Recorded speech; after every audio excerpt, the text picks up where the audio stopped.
And now for our feature presentation. He'll be fine on the mountain.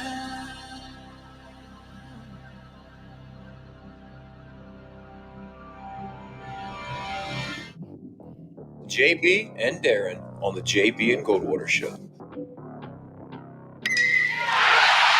drive right field, base hit. South Carolina wins the College World Series. Watson, touchdown. Hunter Renfrow. He got him, and it's all over. Coastal Carolina rules the roost. They win the championship. And South Carolina has won the national championship.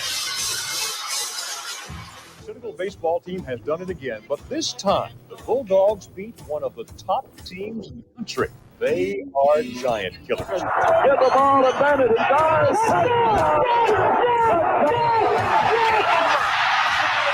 Gamecocks are in the Final Four.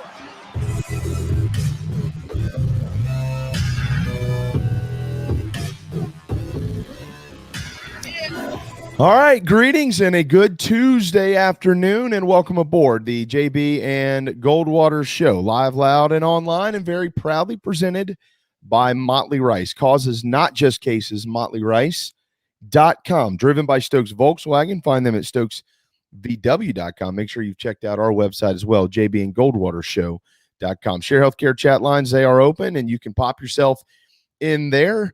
And we'll fuss and discuss whatever you want to discuss, because we've got 2 hours, the final 2 hours of 2021 here on JB and Goldwater. Make sure you follow us on social media at JB and Goldwater, individually on Twitter at Sports Media JB and at Darren Goldwater. JC Shurburtt going to join us today, generally on Wednesdays, but there was no chance we were going to get out of this year without getting him in one more time. So I told JC, you hop in at 12:30 and stay as long as you want, as long as it's not past 2 p.m. Darren and I will be on vacation at 2 p.m. This afternoon. Keith Allsep with the Locked on the Gamecocks podcast. He'll also join us coming up in hour number 2. And who knows, Darren, we might bleed some of that into each other and let JC and Keith just steal the show, and you and I will sit back, have a drink, and let this thing mosey on until the end of the hour. Tonight, Carolina and Stanford play in college basketball, 1-2 matchup with the ladies at 7 o'clock. That is immediately followed at 9 o'clock by the Saturday Night Live Christmas special. So my night is set from 7 o'clock on, and then somewhere in between, I'll be getting the kids to bed. We will give you the full list of 12 days of giveaways winners today. We'll talk some bowl season. We'll look at the year in review, talk some hoops, and have some fun. But Darren, I mean, look, sports is what we do. And obviously we're going to do plenty of sports today, and we're going to mix in some food stuff and some Christmas wish lists and things like that. We'll have some fun there. But at the end of the day, and we'll say this again at the end of the show, it is so much about our audience. It's not about me. It's not about you. It's not about the contributors that we have, which are unbelievable. It's not about our partners and clients. I almost feel like I know Craig and Adam and these guys and gals who pop into our show every day, and there's thousands more. And we just, from the bottom of our hearts, Merry Christmas, Happy New Year, Happy Hanukkah, Happy Holiday Season, whatever you celebrate this year. From Darren and I, it's all about you. Thank you so much. Darren, what's up, bud? I mean, they're the ones that make it fun, right? I mean, we could sit here and talk sports back and forth, but we could do that over the phone, right? You could do that with Flint and JC over the phone. They're the ones that make it fun. Some of the feedback is what makes it fun. So you all know my morning routine by now. My morning routine on the last day of us doing shows this year, totally thrown off, because I was like, I've gotten back into the gym, but I still got the shoulder and ankle thing. So I went and got a haircut. But if you're going to get a haircut at Sports Clips at 10 o'clock in the morning when they open, you got to get there early, because there's no joke, a line of cars waiting. They're parked and the lights are on and stuff just to get in the door. So that was like the first part of the day. Now settling in for this. That's all right, though. May as well finish it up with a roller coaster style end.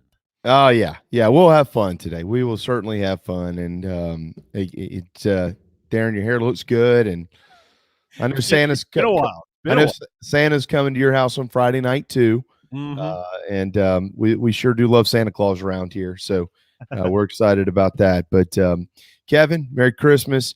Craig, I'm sure you'll find something to do between 12 and 2 every day. I know you're a hell of a golfer. Maybe get out there and tee them up.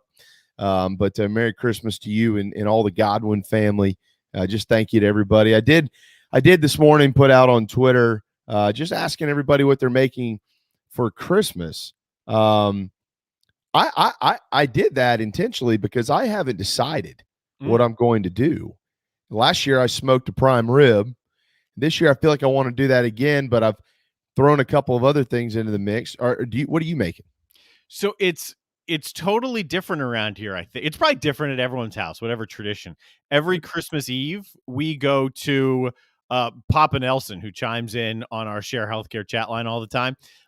That is my wife's dad. So we go out there to their house on Christmas Eve. He always makes a spread. I'm not sure exactly what it'll be. Could be chicken fingers, probably some mac and cheese, like good mac and cheese, not the stuff I actually like. Sometimes there's ham. I don't know. I mean, I never really know. And then for Christmas, it could be anything. I'll probably go to the store, I don't know, I guess in the day before Christmas, maybe when we get back from their house, get some steaks or something, throw them on the grill. There's nothing really traditional around here. Okay. Yeah. I mean, growing up, I always made my mom make a ham and a turkey. Always. God bless my mom. She made everything. And we do a big family Christmas party every year. Just did it this past Saturday.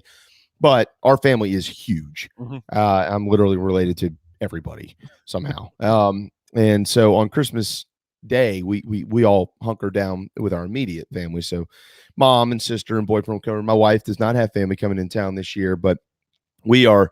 I don't know. I don't know what I'm gonna do. I will tell you what I'll do, and people are gonna say this is non-traditional, and it is non-traditional because this is generally for Thanksgiving. But I'm really thinking about stuffing a turkey with some sausage stuffing and smoking it. Some homemade sausage stuffing and smoking it. And everybody's like, "Well, turkey's for Thanksgiving." I'm like, "Well, I know that. I get it." But I'm leaning towards it. A little 24-hour brine, put the stuffing in and put it on the smoker for 6 or 7 hours, and let's see what happens. So a good old Thanksgiving dinner, I mean, that's perfect for every occasion. So we'll get that a lot on Christmas Eve when we go out to the Nelsons out there. I mean, sometimes there's turkey out there with the ham. You can't go wrong with Thanksgiving. And if you add a little spice into whatever you're stuffing it, yeah, little twist to the average Thanksgiving. There's nothing wrong with turkey, mashed potatoes, gravy, whatever you're putting on the side, ever. Yeah, I'm with you. Yeah. I'm that's where I'm leaning. Problem is, I haven't been able to find a turkey under 20 pounds, and there's only going to be 7 of us on Christmas Day, and I ain't smoking 20 pounds worth of turkey for 7 people.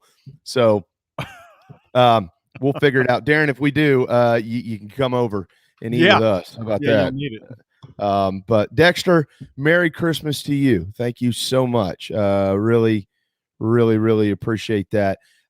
Before we get into some hoops and things like that, Darren, I also want to go ahead and recognize all of our winners, 12 days of giveaways.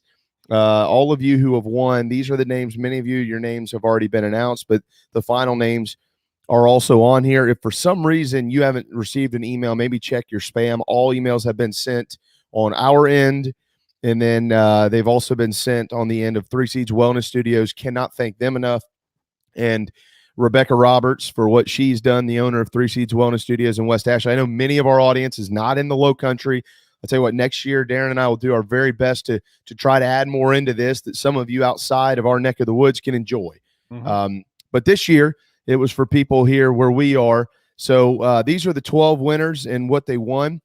Jordan Hort, Justin Cromer, Robert Patterson, Lily Wald, Trey Walters, Zach Steinbaugh, John Wilgus, Timothy Bridges, and Hope Chavis. They all won $100 gift cards to Three Seeds Wellness Studios in West Ashley for either their significant others or somebody special in their lives.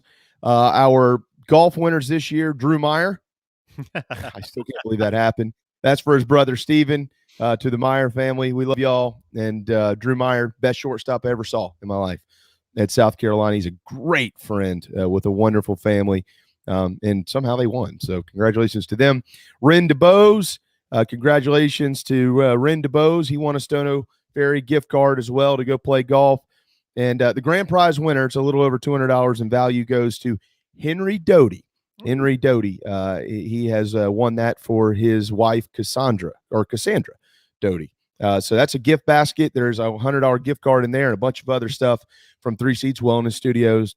Those are 12 winners this holiday season. So thank you for watching and listening to our program. Congratulations. Happy holidays, Merry Christmas, Happy New Year, all that stuff. Awesome.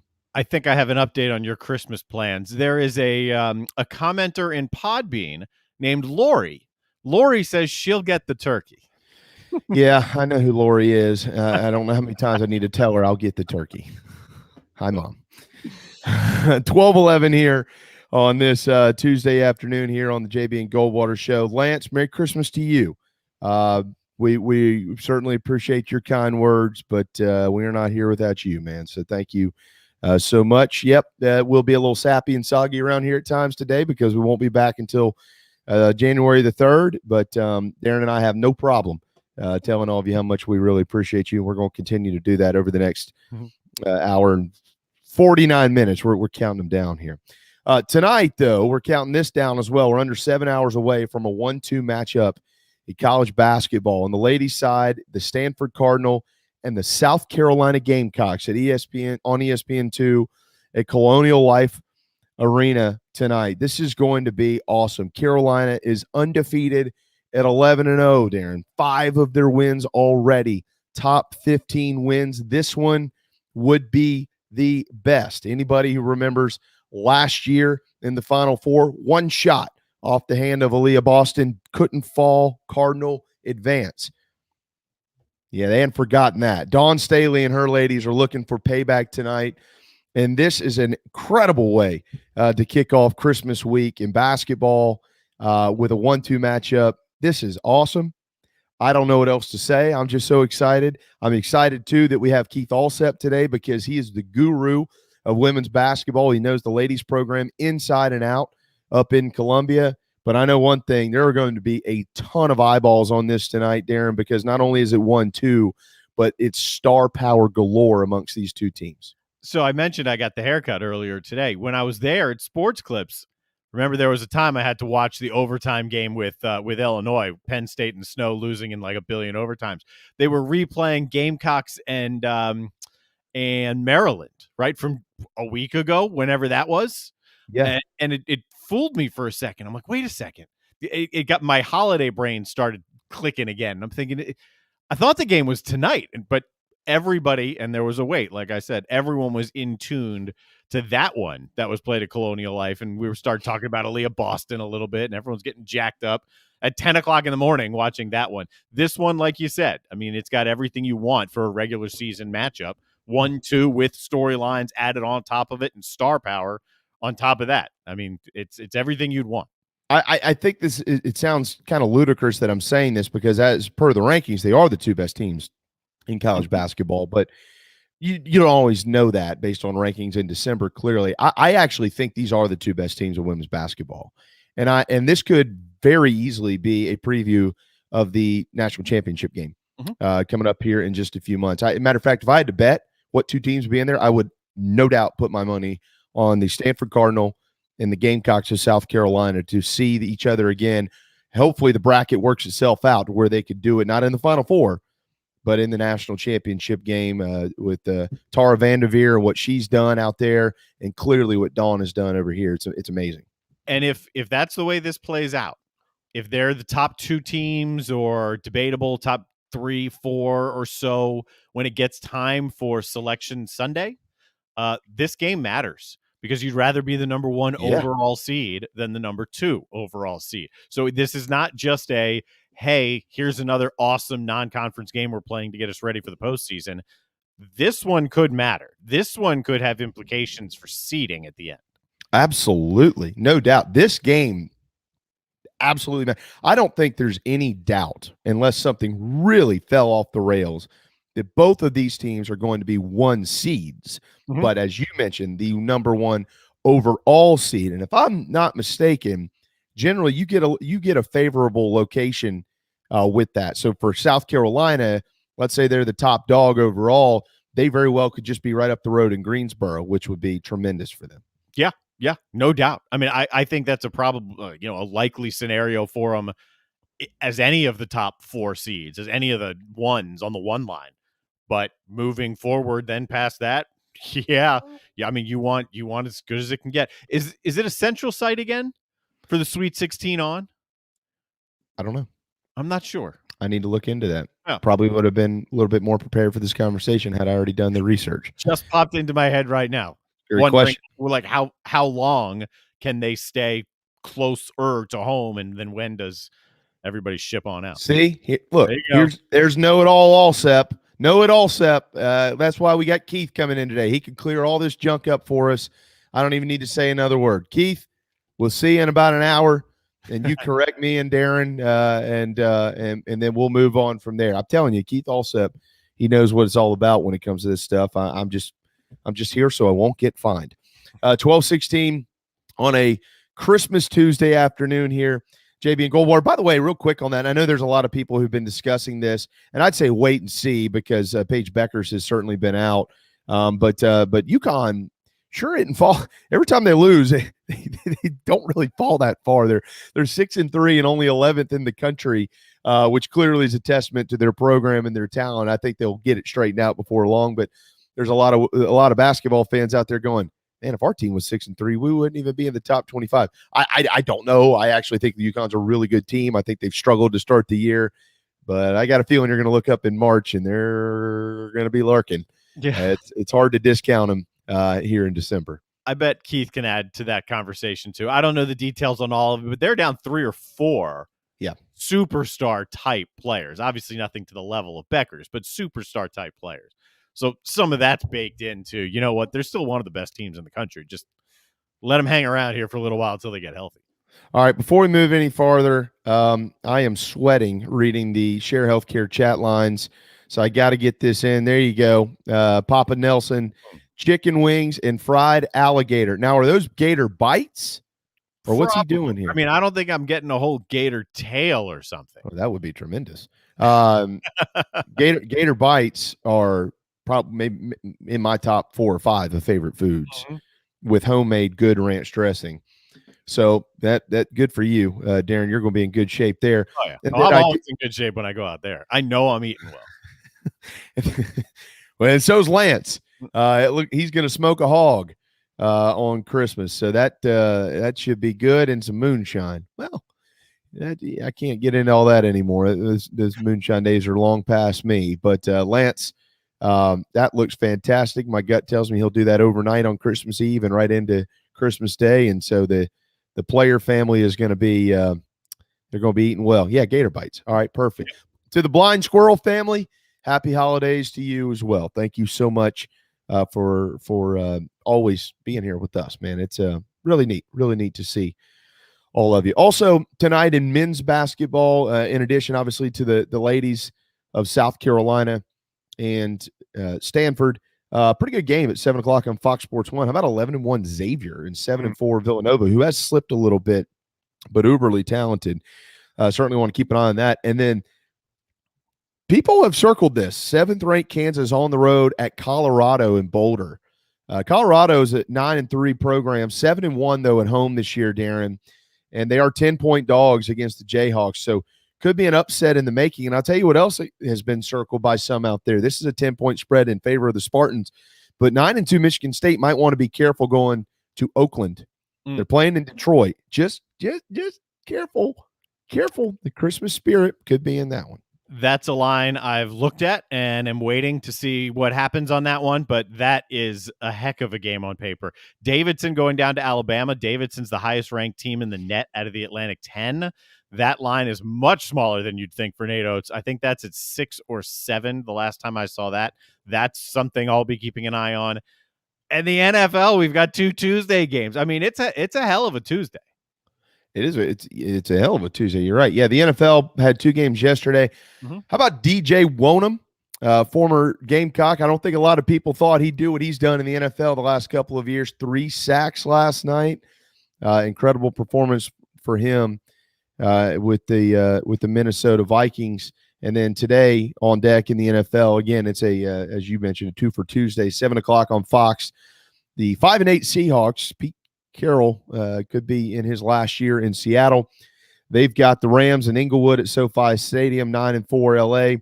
And then your Washington football team, former Redskins, 6-7 at 6-7 Philly, where the Eagles are 6.5. I don't know if you bet on that game or not, but if you did, best of luck to you. I have not yet, but I did get in late on the Browns yesterday, so that worked out well. And I'll mention that simply because there's a phrase like bet on bad news. Josh Pate's all about this college football wise. If there's a quarterback that goes out either during the week or on a Saturday, and then there's 1 week to prepare, kind of ride that team because generally they get faded in the wrong direction. That was the case with the Browns last night. That's part of the reason with Washington right here. This line's gone all the way over. I have no idea who's playing for Washington. I don't know who's going to be the quarterback. There's 6 or 7 coaches, support roles, but some of the higher level assistants, they're not going to be there. 2 offensive linemen aren't playing in this game. I have no idea what to think, but I do know that like last week when the Cowboys flew their benches into Washington today announced, or someone reported, Front Office Sports had it, they've partnered with a company to fly their benches in for their remaining games this year, all on the road at NFC East opponents. So why are they doing that? I don't know the story. Because the Cowboys did it as little spiteful Jerry Jones, look what we can do. We're going to fly our benches in. I think there was something like the previous week, the Cowboys, they had an issue with how they were situated on the bench wherever they were the week prior. It was It was one of those stick your nose up in the air and you're Jerry Jones type of moves. And Washington's like, all right, fine. Because Dan Snyder's not exactly a better human being, so he's just going to go copy him and do the same thing. Well, no, he's not actually a better human being at all. Matter of fact, he might be behind Jerry Jones. Yeah, which, I would agree. Unfortunately, isn't saying a ton for Dan Snyder. Well, good luck to you and your Washington former Redskins football team tonight. 6-7, they are tied for second with the Eagles, the lowly Giants down there. Yeah. It's a big game. Winner. It's huge. I mean, winner takes a big step towards the playoffs. Loser is in a spot of I need help. It's a big game. Yeah, absolutely. Yeah, they're in the thick of it. Both of them are. For your sake, I'm pulling for the Redskins here. At 3:30 today, I'll make it home a little. I've got some errands to run after the program. I'll make it home just in time for this. My adopted Wyoming Cowboys out there in the famous Idaho Potato Bowl, the blue turf of Boise. They are 3.5-point favorites against Kent State. As my father-in-law once told me, if you're not used to the altitude, you will lose. Kent State will lose today. Wyoming is going to win the game, and they will have a winning record tonight at 7:30 on ESPN, UTSA and San Diego State. San Diego, this is a sneaky good game, boys and girls. Anybody paid attention to this? 12-1 UTSA, 11-2 San Diego State in Frisco at Toyota Stadium. Isn't that the soccer stadium? Isn't that where they play all the soccer matches for Team USA? That could be, because the game Mike Morgan did down in Orlando, I want to say Orlando. Either way, that was at a soccer stadium as well. I mean, that's something that has absolutely, I think it's a good idea. The soccer stadiums are so well done. A lot of them are more modern and they're smaller and there's not as many fans traveling anyway. But I'm not sure if that's what that is. UTSA's coach is a hot name in the coaching circles, and he's staying around proclaiming we're here to stay. It's a ranked San Diego State team it's a defensive-minded group. Offensively, not great. Punter, you've all heard about, one of the best in the country. Defensive-minded San Diego State.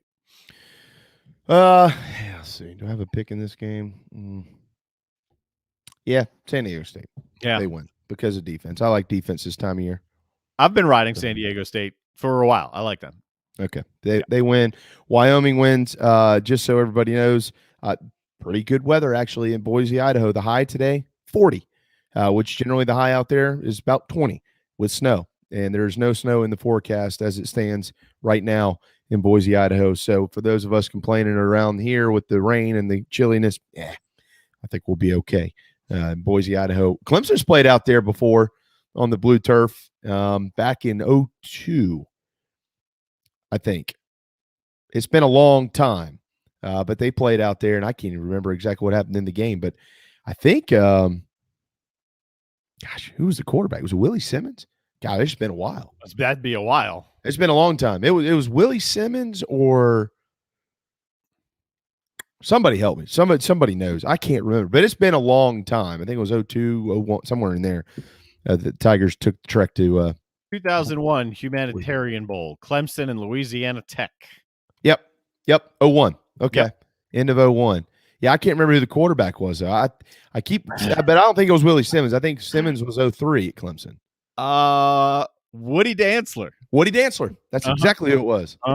Woody Dantzler. Luke McCown, the quarterback on the other side. Statistician Darren Goldwater coming through in the clutch. Played in the game. He came in. He did. Okay. All right. There you go. Well, so Tigers know a little bit about the blue turf of Boise, and Tigers won 49-24. Yeah. They blew them out. I remember that now. I couldn't remember if it was a close game or what, but they took care of business out there. All right, 12:26 here on this Tuesday afternoon. Hey, Johnny Waters, one of the great football coaches in the state of South Carolina at First Baptist. Happy holidays to you. Best sports show out there. Well, that's very kind. Very kind. We appreciate that. I don't know about that, but certainly appreciate your kindness there and for what you do for the young men at First Baptist High School. A lot of wonderful people over there have come underneath you, so that's really neat. David said a pro tip for your prime rib: go get some Better Than Bouillon beef base. Say that 3 times fast. Better Than Bouillon beef base, and rub it all over your rib roast as a binder for your seasonings. So you rub that and then you season, I'm assuming is what David is explaining there. That sounds fantastic.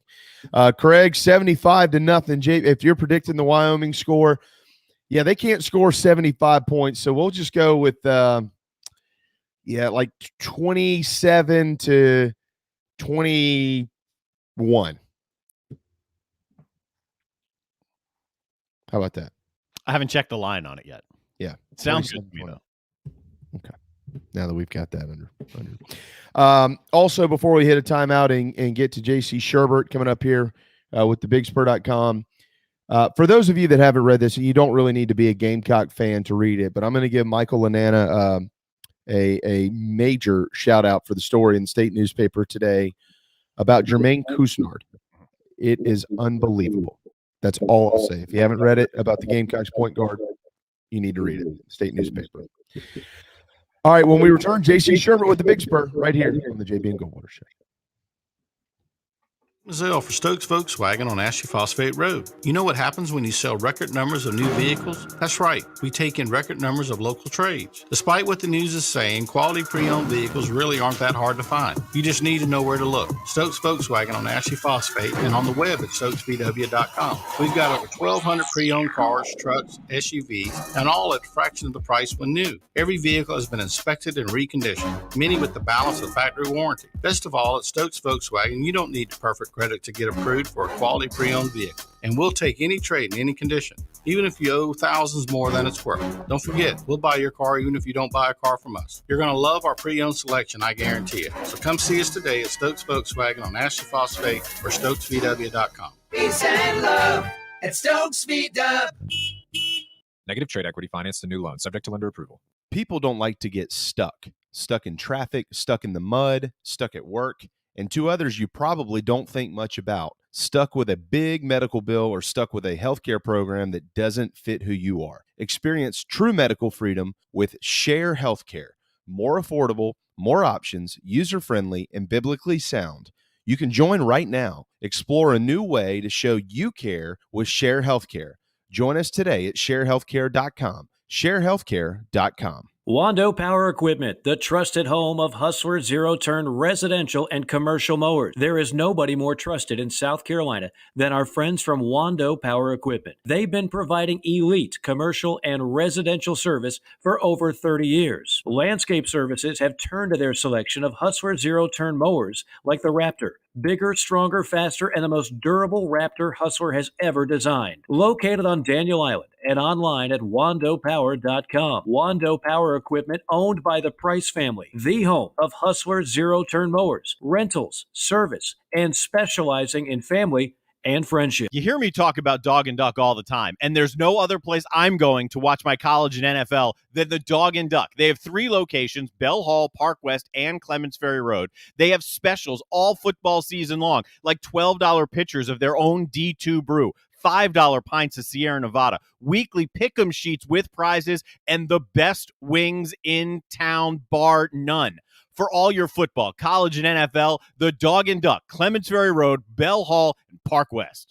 Motley Rice LLC is a law firm with international reach, but it hasn't lost its Carolina roots. The Motley Rice team fights every day for people harmed by products including asbestos and talc exposure, medical drugs and devices, and also catastrophic injuries and auto recalls, including dangerous Takata airbags. Motley Rice is headquartered in Mount Pleasant at 28 Bridgeside Boulevard.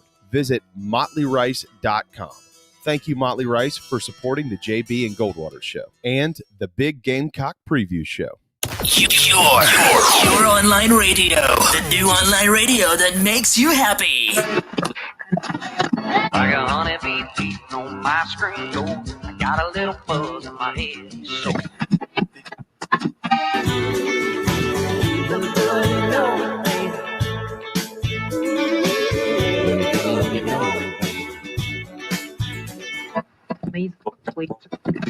Cause we come from a long line of sinners like me.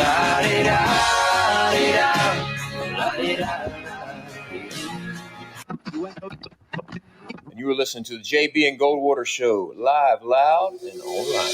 Don't cry for me when I'm gone.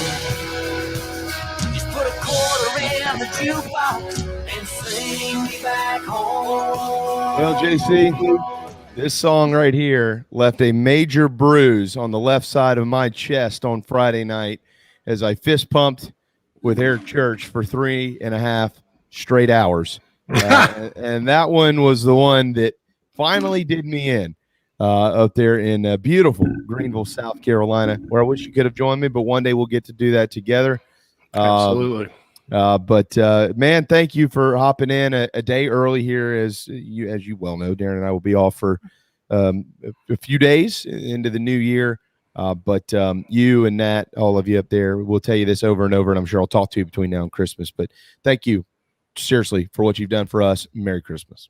Yeah, Merry Christmas to you guys. It's great to be on the last show of the year. Hey, you wouldn't have it any other way, right? No. Yeah, we weren't kidding me. We weren't skipping out on JC this week. We would have just come back on the air tomorrow if we couldn't get you today. That's how important you are to us. So thanks. I don't know. I can't promise that. Darren, shut up, man. I'm trying to make him feel good. Knock it off. We need him in 2022. Before we get into all the sports stuff, JC, obviously we're going to talk a lot of Gamecock football. We heard a lot of interesting stuff yesterday from Marcus Satterfield. We want to get into that here in just a second. What are your holiday plans? Are you cooking? Is Nat cooking? Are you ordering Chinese? Knowing you get a beef sandwich? No Chinese or beef sandwich up here. I got a honey baked ham this year. You know, my grandfather died in 2017, and it was my dad's dad, and every Christmas, it was like he was an artist with the honey baked ham and the turkey. He would that was his thing. He cut it and just be this beautiful spread. And I've always kind of wanted to, in subsequent Christmases, to get a honey baked ham, but kind of at the mercy of my mom when I'm down there, or Nat when I'm up here. And so this year I was like, screw it. We're going to order the honey baked ham. I've got it set to pick up Christmas Eve. And we're going to do that. We're going to do it that way this year. And we've got, of course, the sides and all that good stuff. And I'm looking out right now at a sea of gifts that I need to wrap for the boys and her and everybody else. So I'm looking forward to Christmas this year. It's with COVID last year, and then 2019, I was kind of just first time I was here, wasn't really the opportunity to go and do it like I like to do it. So I'm doing it like I like to do it this year, and I'm fired up about it. Good for you. That is fantastic. Absolutely fantastic. I will take this opportunity to give a free plug to my best and dearest friend. I can't, unfortunately, find friends better than him. We hate each other / love each other. I'm just kidding. He is my best friend. Mike Cisco, who owns Honey Baked Ham in Somerville, South Carolina. And his dad owns Honey Baked Ham in Mount Pleasant. His dad has owned it forever. It used to be Heavenly Ham. Then they got bought out. So it's Honey Baked now. So if you're in the low country and you haven't put your orders in, boy, are you behind. Good luck. You might be able to still get one. But for all you Gamecock fans out there, and even those that don't like Gamecocks, you just like ham, Honey Baked Ham is open and available for business. And on a sports note, as a former catcher and as Mike's catcher, he was by far the best right-handed pitcher I have ever seen in my life. So support local if you can, because it is owned by local people, and Honey Baked Ham is super, super good. All right, JC, let's we already have a question here from RB, so let's get it in there. Marcus Satterfield said something yesterday, and I think I know what your initial response is going to be, but I'm going to throw it out there anyways. That did catch some Gamecock fans off guard a little bit, and it was a conversation that he had with Spencer Rattler that he basically made public. He said, quote, "I told him everybody in the country thinks you stink as a quarterback. Everybody in the country thinks I stink. So let's get at it with the biggest chips on our shoulders that we possibly can get." He went on to say some other things there. Now, I don't know who everybody is. I certainly don't think that Spencer Rattler stinks. I never thought that, and I don't think a lot of people believe that. We all know about what's happened this year with the Carolina offense, but interesting comments from South Carolina's offensive coordinator. Yeah, I don't think anybody thinks Spencer Rattler stinks. I think that Spencer Rattler was on a team this season that and sometimes this happens in football. Things weren't going well. They made a change at quarterback. It sparked the offense, turned their season around for the most part till the Bedlam game, and away they went. And look, I say that with full disclosure. I coming out of high school and as a guy that used to do recruiting on a national level, I felt some of the comparisons to Kyler Murray with Rattler, who's much bigger than Kyler Murray, were a little unfair. Just because he was going to Oklahoma, just because, he's kind of a dual threat guy or whatever. And so I never really bought into that. I said, this kid's got a little ways to go. He can, do some good things. And then last year, he certainly was well on his way to proving anybody that wasn't on that bandwagon wrong. But, and obviously his performance, left some things to be desired as Oklahoma struggled on offense amazingly. I think when I look at, I've never thought he was terrible though. I mean, the worst quarterback out there. Come on, man. There's plenty of examples of guys that, are not very good or ideal, and maybe Coach Satterfield needs to, or should pay more attention when he watches, because I know he watches the NFL every Sunday. When he watches the NFL, I mean, there are tons of bad quarterbacks in that league for some reason. But and look, whatever works in recruiting's fine. I mean, Steve Spurrier, James Bates tells the story that Spurrier went and said, well, people save up their whole lives to retire and come down to Florida, and you get to come down. You're only 18, right. Whatever works in recruiting is fine. But I don't think that the criticism of Spencer Rattler ever got to the point of the criticism of Marcus Satterfield at all. And I look at Spencer Rattler in terms of skill set. I look at what he can do and sort of what the position as a whole at South Carolina, Beamer or the end of Muschamp, all were kind of lacking. We went through the Jake Bentley era. For some reason, Kurt Roper wanted to run a lot of inside zone, and that's fine. A lot of teams do, including the Gamecocks now. And boy, it was helpful when Jake was able to pull it and run. right? And making it more of a zone read.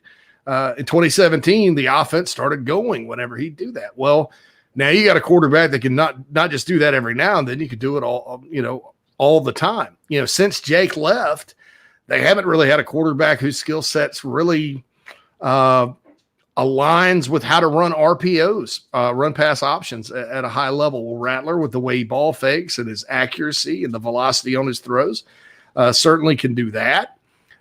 You look at the vertical passing game, throwing it deep. Gamecock fans love that. Spencer Rattler can throw it deep, so that's kind of how I look. And yeah, he struggled at Oklahoma this year some. There's no doubt about it. And do I have questions if the Gamecocks continue with the same offensive plan this year as they had last year? Do I have questions about him being ultra successful in that? Absolutely. And I think everybody should. But now, do I think that Marcus Satterfield needs to be, run out of town on a rail because of that comment? Do I think it was, a bad comment or unfortunate? No, he's just being honest about, his recruiting pitch. And like I said, recruiting pitches are way different in a lot of ways. I just think it's sort of with the Gamecocks right now, anything he says is going to be picked apart and interpreted in more ways than one. And so you hear something like that and you're like, yeah, right. That kind of thing. And just to be accurate about it, the whole country never said Spencer Rattler stunk as a quarterback. They may have said something about like Caleb Williams beating him out was a good thing, or that he struggled or whatever. But I don't think anyone around football thought that about Spencer Rattler in terms of his skill set and what he could do on the field. Yeah, I mean, I did earlier. RB said the term tone deaf. And I don't know if that's appropriate or not. I'm not going to spend my afternoon criticizing Marcus Satterfield. I just think that JC, that a lot of times, for instance, he continued in his comments and made some comparisons to Baker Mayfield. Now he kind of clarified those comments as well. He was basically like, well, I'm not saying he's actually going to be Baker Mayfield, but a lot of the public will see or hear that and they comprehend it their way, which is, well, this guy, one side of him says everybody thinks this guy stinks, and then wait a second, he's going to be Baker Mayfield. Okay, well, maybe he's Baker Mayfield. There's the messages cross often. And Marcus this year, I'll give him a lot of credit for something. When you ask him a question, he gives you an answer. Yeah. He always answers the questions thoroughly. And I actually think, JC, some of that has gotten him in trouble with some of the fan base. Not that he necessarily cares, but he's open with his comments, and you throw out big things like this, Baker Mayfield, this, that, and the other, and then you see the product on the field and everybody's going, well, where the hell is that Baker Mayfield crap? So it can be kind of confusing, and I think that's where some people get lost in it.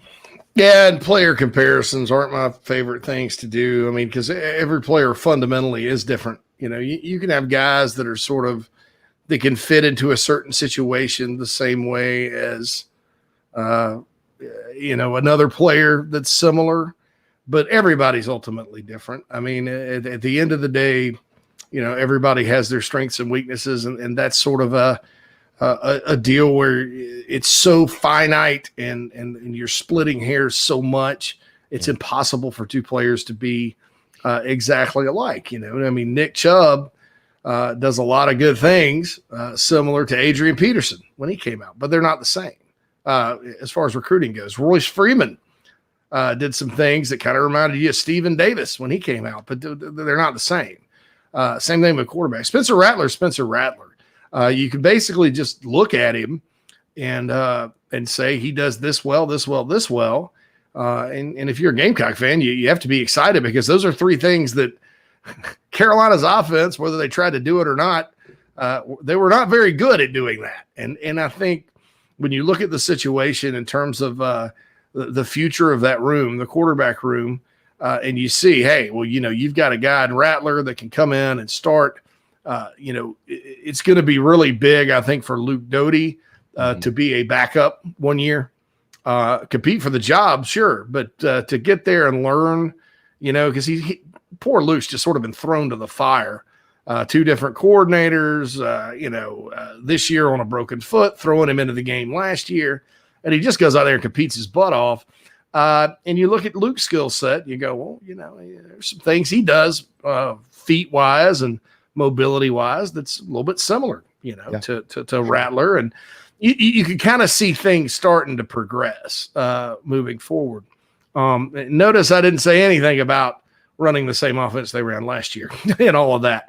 I'm just looking at it more from a personnel standpoint, and everything sort of aligns now because you do have guys now that are capable of doing some of the things that, for the past, I guess it's 2017, you've had, either an unwillingness to do it or you've had to, in the case of Jake, the guy that had 2 knee injuries, how much are you really going to run him? Because if he'd have gone down, you're pretty much done in 2017 that year, and all that. So, and then quite frankly, Colin Hill wasn't going to scare anybody on an inside zone. I mean, never. And then Doty was really young, et cetera. You can go on and on and on. But I think the positive thing out of all of this with Rattler is that you have a guy that's got those tools to do those things that, good offenses do in college football, and that South Carolina has attempted to do and failed. Not failed, but maybe necessarily not quite been as good at that as some of their peers. So I think that I think that's what he brings to the table. I completely reject the notion that everybody in the country thought he stunk. Probably did get a lot of criticism from Oklahoma fans, and that's just the nature of playing quarterback in a place like Oklahoma or South Carolina or wherever. But I do think that skill set wise, here's a guy that's got some things the Gamecocks have been lacking at the position. And then, the guys that they brought in as freshmen, Tanner Bailey and Braden Davis, that they're unique as well. And they've got a lot of potential and a lot of upside. So the room sort of flipped all of a sudden at quarterback, and that's the most important position on the field. So somebody's doing something right. It flipped overnight. Yeah. My impressions of the thought, to be honest, I'm surprised at the, I guess the ferociousness, I guess, of the response to this. Because when I first saw it, my response was, okay, if I'm Rattler, I probably feel like the world thinks I stink. I mean, I just got benched. I'm a Heisman Trophy candidate. I'm 18, 19, however old he is, 20. So you probably feel that way. And I think Satterfield feels like there's more criticism on him than there is because of how heavy it is within the Gamecock fan base.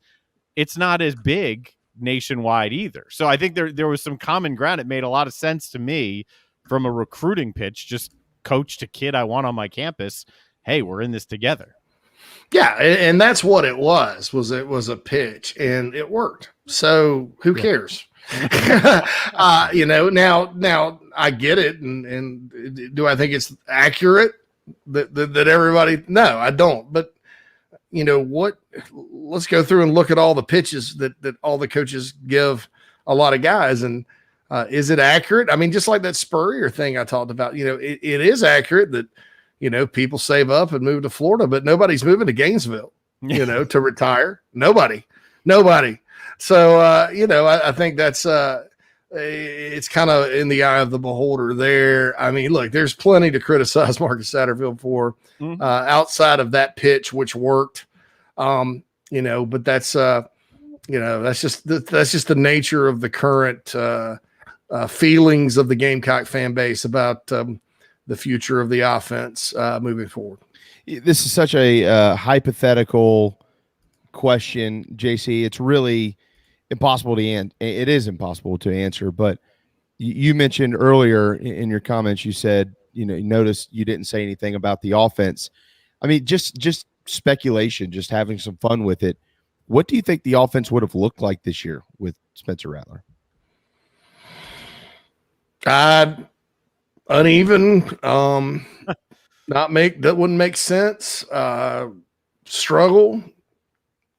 I mean, look, man. I mean, there would have been more plays to be made from the quarterback position. But that's not going to change the fact that, once Jalen Brooks went down, the receiving core was a little bit in trouble. I thought the personnel use, especially at that position with the personnel groupings and things, were not sound. They didn't really put their players in position to be successful a lot of the time.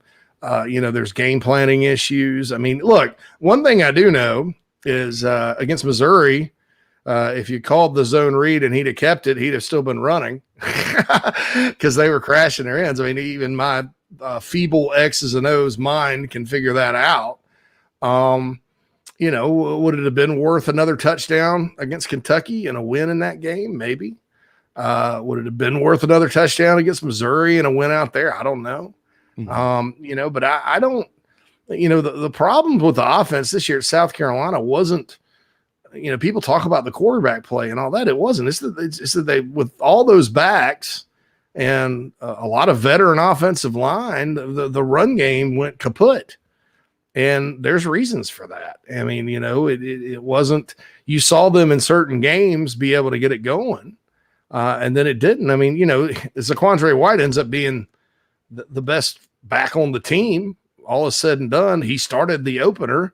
Why was he not playing for a long time? What was the deal with EJ Jenkins, who's not an outside guy, and he starts to get things going kind of as an inside type, and then you have to when you don't have like studs across the board, right?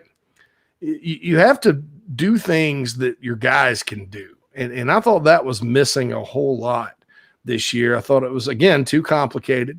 And people go, well, the plays could have been there if this, that, and the other. And that's true.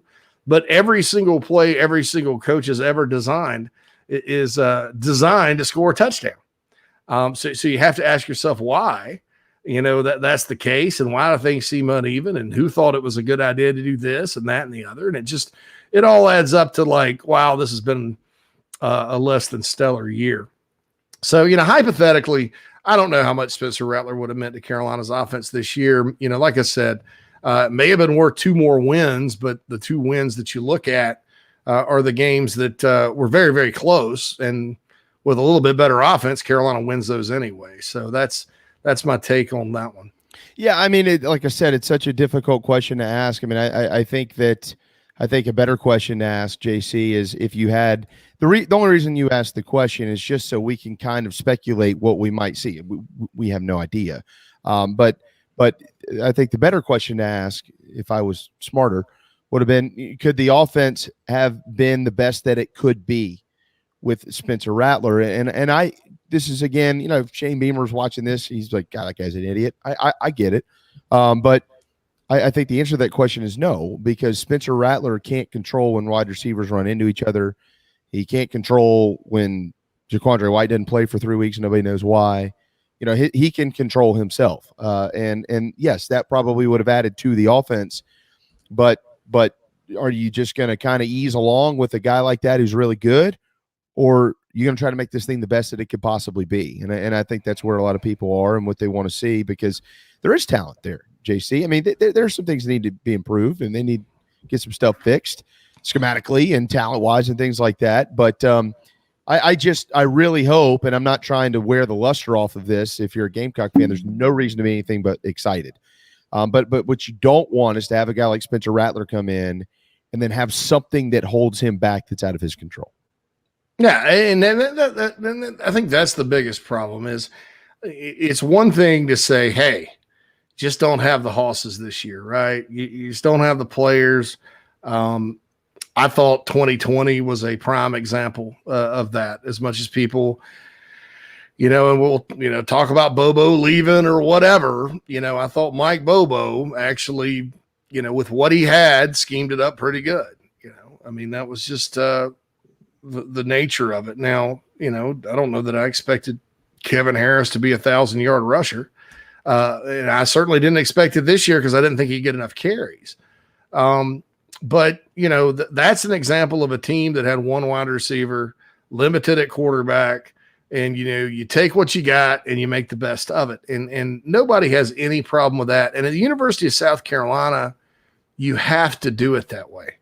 You have to have some sort of way to where you can, not necessarily be elite across the board.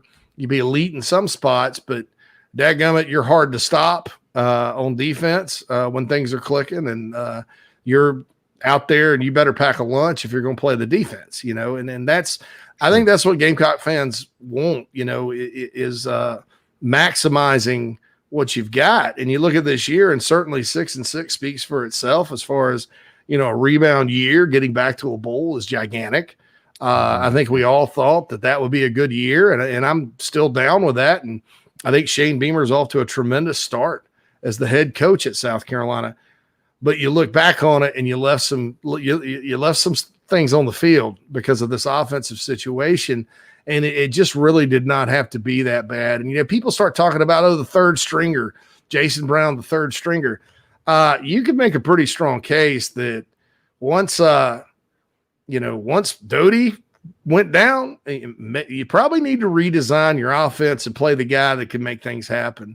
And that's nothing against Zeb, because in spots, Zeb Nolan saved the season this year. Okay, let's just be honest. But when you watch, the things Brown could do, by avoiding the rush, throwing the ball down the field, that kind of thing, it kept other defenses a little bit honest, because you always had to be aware of throwing it. Whereas with other guys, they just stacked it and did whatever and all that. So, you can make a case that shouldn't have been the third string guy. Maybe not, and it all gets back to, there's a reason the guy was third string, and it had more to do with not being able to do what they were asking him to do or wanted to do than anything else. And then, you don't recognize that you can't have a statue back there because you can't block. So what are you going to do then? I mean, so we can make up and rationalize all the excuses we want for the offense's performance this year.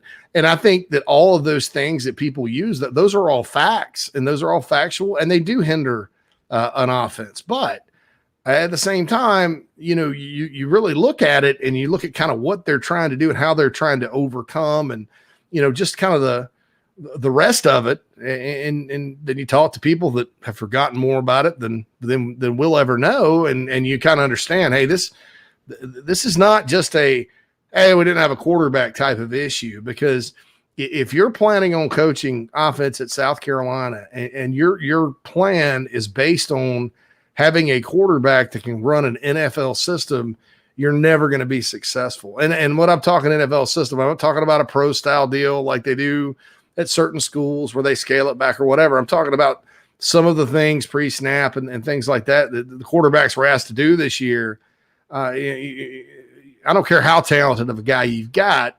Sometimes you just got to let college kids go play. And that's what was lacking this season by and large through a lot of the year with the offense. And it ended in a way that shouldn't have been a surprise to anybody, with how one game kind of led to a regression. The Auburn game sort of led to regression against Clemson. The Florida game led to regression against Missouri.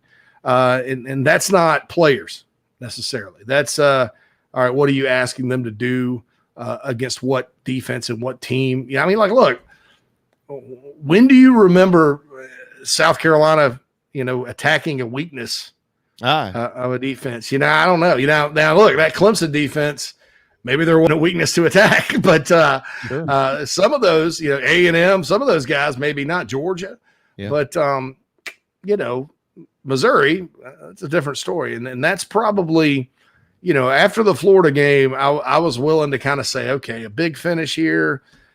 Maybe things turn around. They've simplified enough. They got the run game going. That's good. But then that Missouri game did it for me. I mean, there's just against a defense that's so desperate that they're going to literally gamble every single play. And then you don't have an answer for it. Come on, man. Yeah, I mentioned that to you before. We've talked about this. Again, this is not this is water under the bridge now that the regular season is over. But in those 12 games, I was at 7 of them, and I watched every one in replay. Not once in 12. Not once. 48 quarters of football.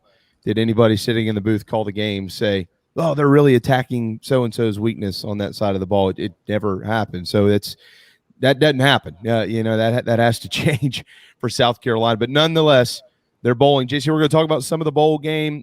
Certainly want to get your thoughts on this duo of quarterbacks now signed with the Gamecocks.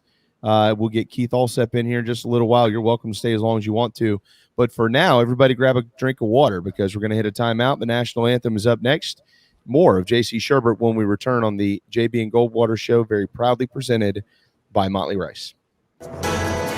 Right here in our backyard is Motley Rice LLC, a law firm that hasn't lost its Carolina roots. The Motley Rice team fights every day for South Carolinians who were injured while traveling by plane or bus, harmed by medical drugs and devices, or burdened by dangerous auto recalls, including Takata airbags. Motley Rice is headquartered in Mount Pleasant at 28 Bridgeside Boulevard. We are honored to have Motley Rice as a sponsor for the JB and Goldwater Show and the Big Gamecock Preview Show. At Patriots Point Naval and Maritime Museum, families walk in the footsteps of our nation's heroes, the brave ones who risked their lives to defend our way of life.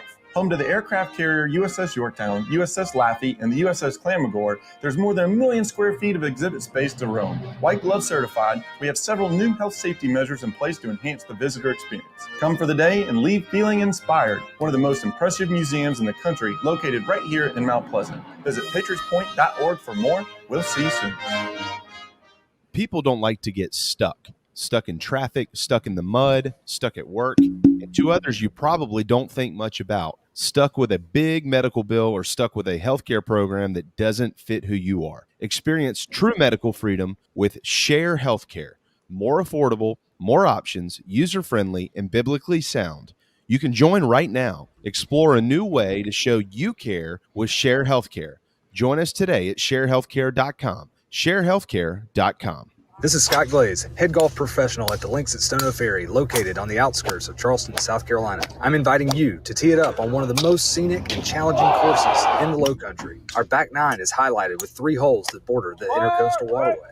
Visit stonoferrygolf.com to book tee times and discover all that Stono Ferry has to offer. The Links at Stono Ferry is a former South Carolina Golf Course of the Year and is also home to the College of Charleston men's and women's golf teams. Come see us. We would love to have you. stonoferrygolf.com.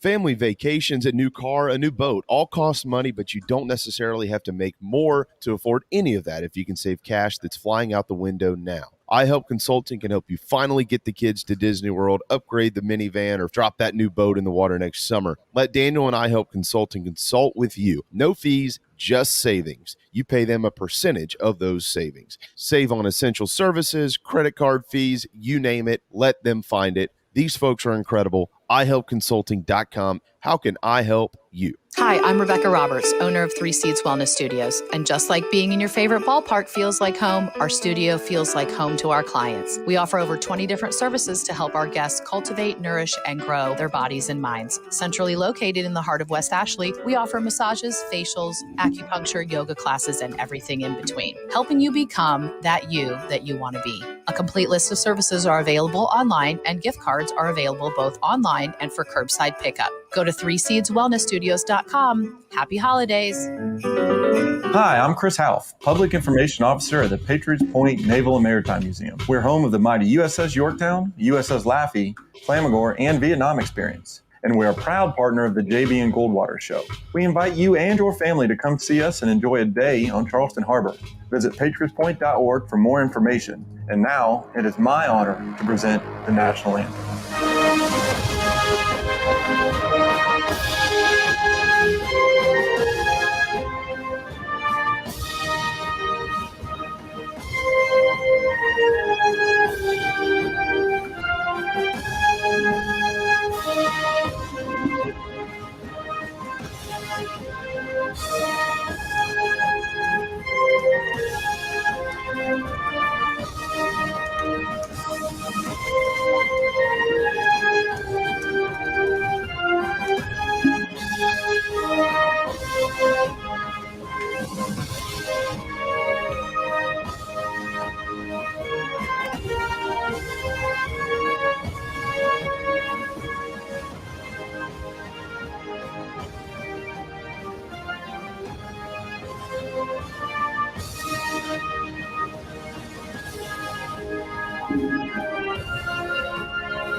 Show, live, loud, and online.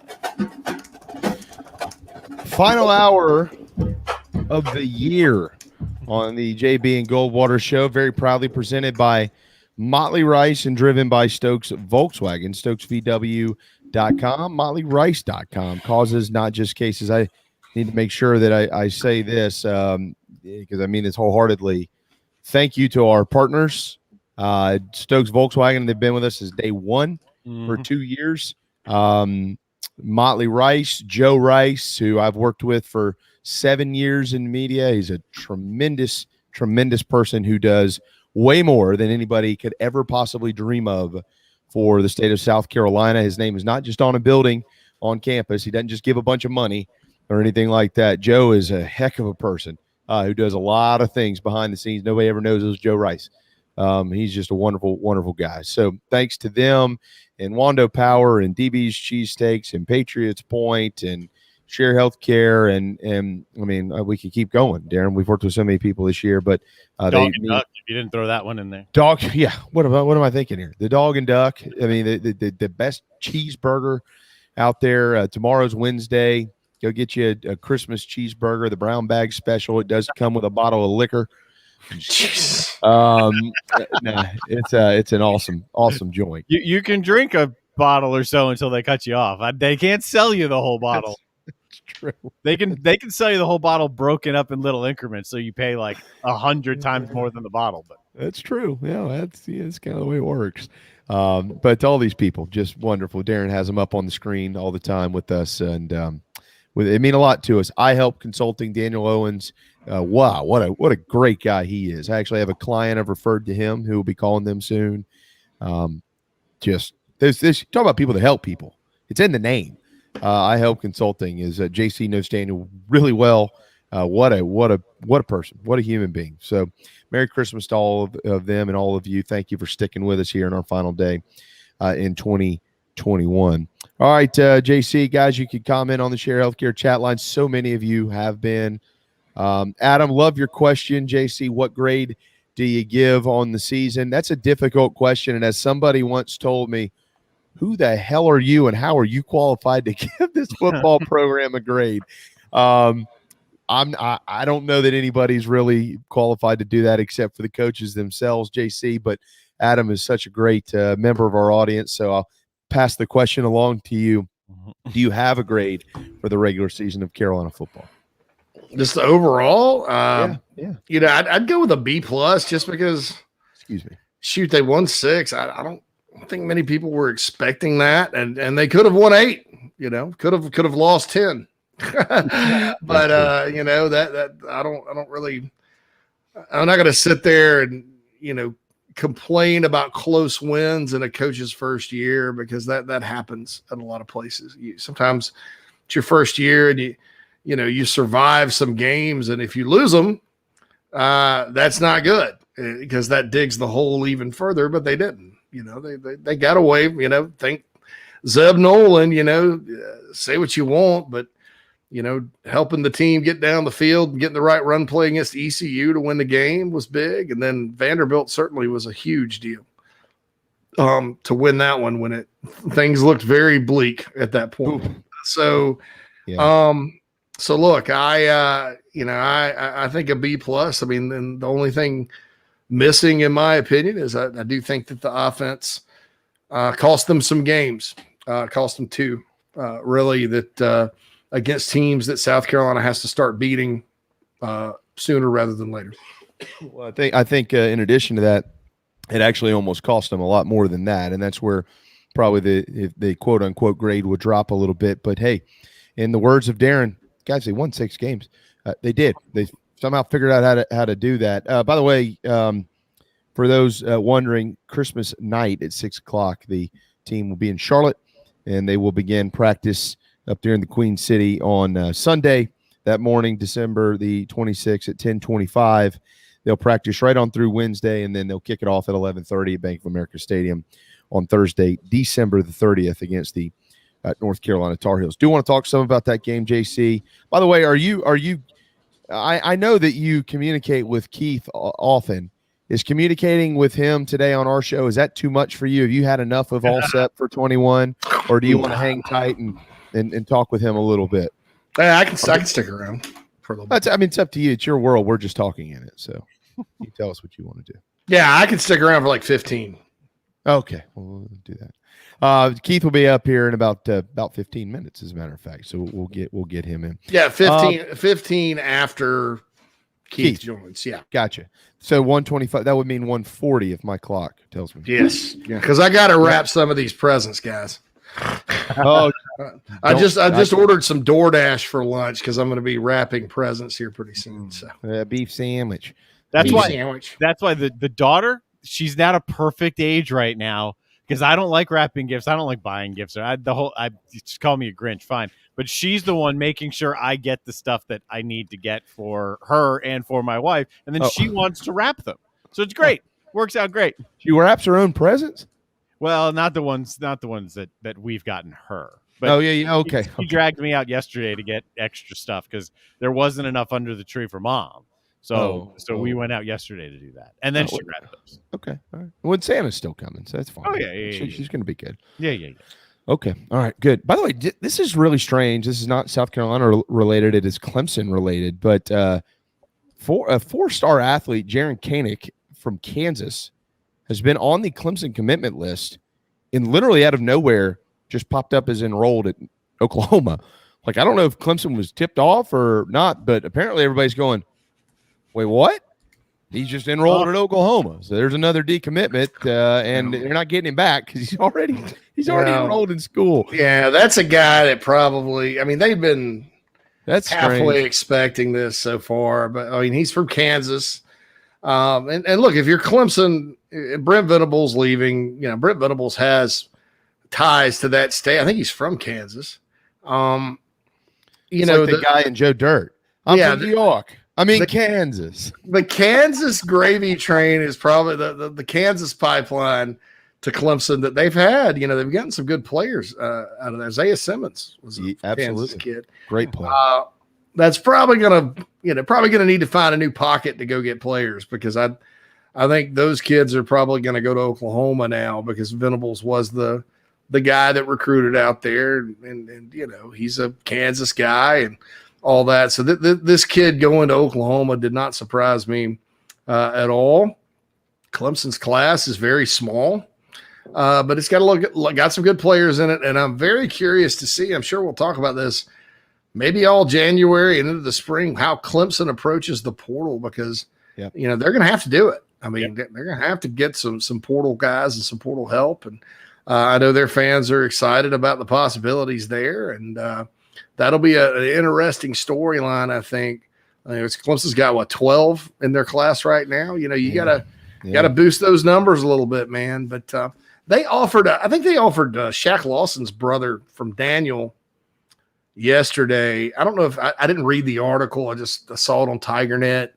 I think that kid's a linebacker. Maybe that's a replacement for this guy, maybe not. But all in all, I was not. This is our Clemson reporter Anna Hickey and David Hood and all those guys that cover Clemson really, really well have been kind of alluding to this for a while. So it's not a surprise the kid enrolled at Oklahoma. Anna Hickey, by the way, deserves a major pat on the back. She's really good at what she does, and very classy individual. She's excellent. So Anna, if you're for some reason checking in with us, Merry Christmas and Happy New Year, and you do a great job. Just wanted to make sure we got that out there. By the way, on that note, Brandon Streeter, we'll see how much water this holds, but he has publicly said they are not taking a transfer quarterback. So we'll see what that means. Speaking of quarterbacks, Gamecocks recently did get another commitment, and then they signed him in the early signing period, and this news was supposed to come out in mid-January, but decided to come out on Saturday. Tanner Bailey, former Oregon commitment from the beautiful state of Alabama, Gordo, Alabama, to be exact, has signed with South Carolina JC. And so there's two different types of quarterbacks in this class. You mentioned at the top of your segment back in hour one that this quarterback room has literally been flipped upside down overnight. I mean, guys, literally in like a week. I mean, this is amazing how it's happened. Spencer Rattler, a 5-star best transfer out there. He's coming. You got Bailey. You've got the Braden Davis kid. Luke Doty is going to be able to get healthy. This is wow. It's just it's a mountain. Colt Gauthier is still in South Carolina. Hopefully sticks around. He's a great player. We'll see how it all works out. But this Tanner Bailey situation is so interesting, JC, because I watched his film. Dude, there is nothing not to like about this guy. He looks so pure and natural as a quarterback. So walk us through what happened there. Well, Tanner Bailey was the sort of, so they kicked the tires on some guys. The kid from Indiana that went to Tennessee. They kicked the tires on the Drew Aller kid that was a 3-star when they were recruiting him, and now he's he's the future of Penn State football, I guess. Really good player. Those guys were kind of far away, not that interested.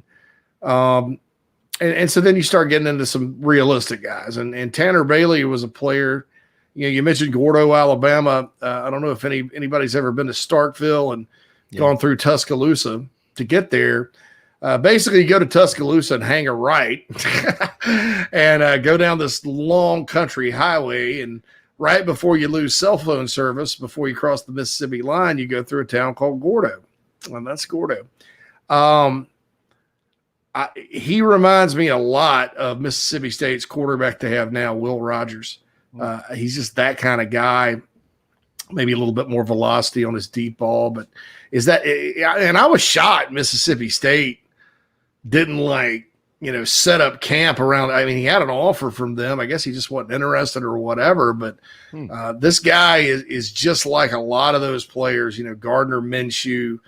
You go back through time, those guys that Leach has had, Graham Harrell, dare I say Cliff Kingsbury, somebody like that. Just a quick release, dart, good feet, can run if necessary. And so South Carolina thought they were going to get him. It was during the pandemic. So they took a visit to Oregon and didn't get to meet with the coaches or anything, allegedly, and were blown away. And if you just drive around that campus, you could be blown away by some of the stuff they have. And he committed to Oregon. Well, then Joe Moorhead leaves. And Joe Moorhead had a relationship with him from the time Joe Moorhead was at Mississippi State. So Joe Moorhead leaves, and then Mario leaves to go to Miami, and he opens it back up. Looked like he was going to Indiana for a while. That's what happens with quarterback recruiting. The dominoes fall, and teams get full. And Carolina kept working it, got back in touch, and they had told Braden Davis they were going to take 2 quarterbacks in the class, and it ended up being Tanner Bailey. So that was kind of their guy they were on before they went with Davis. I think both have a big upside. I think if you're watching them right now, you're probably going to think Bailey's better, but keep in mind players improve, and Braden Davis, curious to watch him in the Under Armour game coming up. I mean, he's got things you can't coach, and he's got great intangibles as far as being a student of the game. His dad played in the NFL, all that good stuff. So it's going to be interesting to see those guys kind of battle it out. And then maybe you get separation between one of the two. Maybe one transfers. Who knows? That's reality these days. You see programs that recruit highest level in the country that end up some years, like Georgia this year. They got some good young guys behind the 2 they've got, but hey, they're starting to walk on, and their fans are going crazy. Alabama, when Jalen Hurts took the job, they had 4 guys that he beat out. All of them left, so it was Jalen Hurts and then Tua, and then, they didn't have anybody behind Tua except Mac Jones, and, then they had Bryce Young. So the quarterback rooms at different schools are going to expand and contract basically, because of the portal these days. If you're Carolina, I just don't think you can wait around, because you may not find a Tanner Bailey in the next class just because of the nature of recruiting that position. So I think you have to sign who you can when you can. And fortunately for the Gamecocks, they got another good quarterback. And like you said, the room has been flipped. Let's not get too excited about all this, though, because quarterbacks, you look around the country, it's a free agency kind of deal. So just because right now they got 5. That doesn't mean it's going to stay that way next year, so you just keep kind of going with it and see what happens. Yeah, I think that's a great point. JC, if you had a calendar in front, there used to be a couple of dates that you really paid attention to in college football, right? You paid attention to the signing day, which was in February. And then that always basically, you had spring practice that would follow that. And then generally, if there was anybody who decided to transfer, they would do it after spring practice. You might have some leave at the beginning of fall camp or something like that. But a lot of people would try to get out in front of it because if you wanted to play immediately, you had to petition the NCAA. So people would try to give that process some time to work itself out. But that's not the case anymore. So if you've got a calendar in front of you, what are important dates in your mind for fans, all fans in college football, to keep an eye on as it pertains to roster and roster management? I would say May 1st, because it keeps going. The portal, I think you have to declare by May 1st, something like that. So I would keep paying attention to it that way. And transfer portal players don't have to sign on any signing day. They can go whenever you want.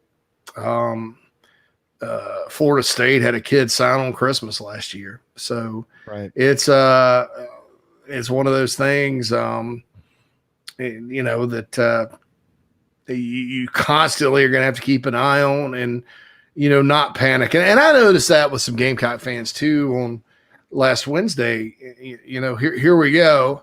They lost Jayshon Barham, one guy, and then other teams got players, and it shoved the high school ranking down to 12th in the SEC. And of course, you had people that don't really understand what's going on panicking about it on the message board. And I'm like, well, number one, it's not over. Gamecocks still have 9 more spots. This is before they got Bailey. And number two, when you're considering the formula here, which I think probably will be tweaked along at 24/7 Sports, it's higher than 12th. But if you're just looking for the number, you'd have rather kept Barham and added a high 3-star, because that would have meant you're ranked higher than what counted numerically to get Rattler and Stockner. And there's no universe where 2 high school guys are going to be as important as Rattler and Stockner, right? And so that has to kind of be worked out. But at the same time, you look at ESPN and they don't use a formula. Those guys just kind of sit around and rank them. They had Carolina 6th in the SEC. So a lot of it's just a matter of opinion. And while we're in this transfer portal era for the foreseeable future, there's going to be a lot of tweaks as the recruiting media industry sort of catches up to all this. Because right now, from what I can gather, they're taking the approach that portal guys are a lot like JUCO guys. Therefore, they're not giving out a lot of high rankings and all this, that, and the other. And I just don't think that's a way to look at it, especially when you're talking about quarterbacks and the number of transfer quarterbacks that have done well at their new stop. I think with JUCO, it's smart to not go ultra high, because junior colleges don't have the resources that 4-year schools do. You're not getting a player that's been in a collegiate weight room or at a training table or anything like that. You're getting a guy that's been in JUCO, now, I'll use an example. Let's say a backup linebacker at Alabama, for example, that's done everything right, that would like to go get a new start somewhere because he's just behind some players and wants to play, that's played on special teams for 3 or 4 years. I'll take that guy 9 times out of 10 over a kid that's been in junior college, just because he's been through the Alabama strength and conditioning program for 3 or 4 years and trained with those guys. And I mean, you're telling me that's not as good of a player as, that's the same as getting a JUCO linebacker. It's not. So it's those types of decisions in the recruiting media industry that I think people are going to have to be patient with, because I think they're all trying to figure it out. How much do portal guys really count? What do you do? That kind of thing, just like everybody else is around college football. So, as far as the final ranking goes, I think this class for the Gamecocks, when all is said and done, between now and May 1st or whenever will be significantly higher. But even at that, I don't know that the transfer portal players that they add when it comes to the final overall team ranking will matter as much as they should when it comes to the end of the thing, just because I think everybody's still trying to figure it out.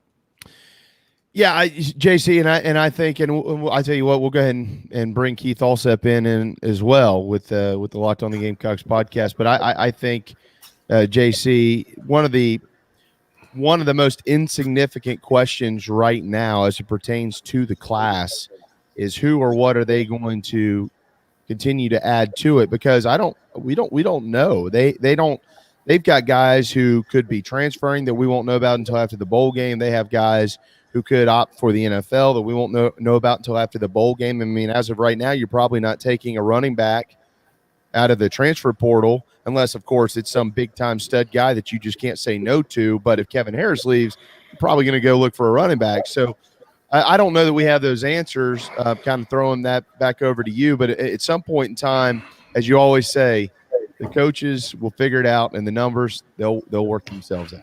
Numbers always work out. I'll say this right now. They need 2 receivers out of the portal, maybe 3. And they don't need projects. They need good ones. A situation like Jamison Williams from Ohio State would be good for them to get. A guy that is probably just in a loaded room that needs, a chance. I think running back, if Harris leaves, they will target somebody. And they're looking for offensive tackles. Now, I'll say this. A lot of people out there, and I don't know why people have latched on to this, because if this is the truth, then this means South Carolina's offense is not going to be good for 3 or 4 years. Is this notion that they need a lot of new guys on the offensive line? That's not the case. You look at the numbers they left behind, the young players they left behind. They need tackles, and I think everybody does, right? But fixing the offensive line, you're not going to do it through recruiting. Just forget about it. I mean, unless you're willing to be uber duper patient, and then you're going to waste Spencer Rattler. Those guys. We can talk about that during the offseason as to what needs to happen there. But so they're looking for tackles. I think receiver is probably the most, important spot right now. And then keep an eye out on maybe some guys from the state that have gone elsewhere that may look to come home. I think that's always something to look at. Or guys Carolina's recruited in the past, maybe finished 2nd, 4, and they really liked it, and they're looking for a new start. So, I certainly don't think it'll be all offense. I think it'll be offense heavy for the remaining spots, but and I do think that there will be some defensive players when all is said and done. Yeah, I would certainly agree with that. Last year, heavy on defense in the portal. This year, probably going to be heavy on offense, but Shane Beamer nonetheless is utilizing it to fix his football program in a hurry. By the way, speaking of grades, one of the national guys I really actually do like a lot is Barrett Salee, and he has put out his grades for first-year coaches. Shane Beamer, he got an A, according to Barrett Salee. This guy always gets an A. He's the host of the Locked on the Gamecocks podcast. He has the finest dome in the state of Texas. Happy holidays, Keith Allsep. Hey, Merry Christmas, guys. Merry Christmas, JC, up in Chicago. Hope everyone is doing well. Very blessed this holiday season. And, gosh, we got these 2 elves on the shelf, and they are pranksters around here, and you just never know what you're going to wake up to. Addison is surprised every day. And I'll be ready to send those jokers back to the North Pole. But other than that, can't wait for Christmas. I would agree with that. I can't wait till Santa's sleigh gets here so they can hop on board and straight up there. Darren, this is truly a national show. We've got a guy in Chicago. We have a guy in Texas. I mean, this is and what happens. We're just dissecting Charleston, basically. So we're the slackers here. You and I don't want to drive across town to see each other, and these cats are across the country. Well, if it's as easy to bring a dude from Texas in as it is to why drive across town? That's right. That's right. Keith, you've obviously been listening in on the conversation. Your thoughts? So, number one, I don't really think anybody believes Spencer Rattler stinks. I do agree that everybody thinks Marcus Satterfield stinks. And then the third statement about them having a chip on their shoulder and attacking it together is to be determined. Hey, Yes. I'm okay with the chip on the shoulder stuff. I like guys that play and coach like that, but yeah, it was a strange statement. We'll see what it looks like in the bowl game. Zebulaya Noland is back in the saddle as the starting quarterback, guys. I don't know what to think. We'll start with you, Keith, since you're fresh and in here, and JC, we'll give him a breather. He's been talking for an hour. Zaquandre White is out. We know the story, right? And now you got him coming back in. What type of matchup are we looking at here? I mean, this is a very important game. If they don't win it, the world isn't going to end. But boy, it'd be big to do so. Yeah, I mean, I think for South Carolina, here's an interesting dynamic. Last year, North Carolina's players were getting ready to go down to South Beach after Christmas and, probably stayed at a luxury hotel right there and played in the Orange Bowl and all of that good stuff. And now they're going to Charlotte to play in the Duke's Mayo Bowl. How fired up are they going to be for that? Because I do think that matters, right? Like we've seen examples of that. In 2000, I guess it was New Year's Day of 2001, a very cold Tampa, Florida, Ohio State looked like they had no to little interest at all in being at the Outback Bowl. And then we saw in 2018, after the Gamecocks had beaten Michigan in the Outback Bowl, the players were very disappointed to be in Charlotte. They, just let's let Debo just come and hang out on the sidelines at practice all week, even though he's opted out, and all of that. And then I don't really think too many players were very thrilled with the swag. The Belt Bowl was given away, and you hear a bunch of rumors about stuff that may or may not have happened. The hotel, and South Carolina got shut out by Virginia. Now, Mack Brown did not coach either Ohio State in 2001 or South Carolina in 2018. So we'll see. But, I mean, you got a guy that's going to be a first-round pick in Sam Howell going against a graduate assistant quarterback. And to my knowledge, other than guys that have hit the portal for North Carolina, none of their players are opting out. Jason Brown opted out. Zaquandre White opted out. And then, JJ Enigbare opted out. And I think the Gamecocks are shorthanded and they were going to be an underdog anyway. But you don't play the game on paper.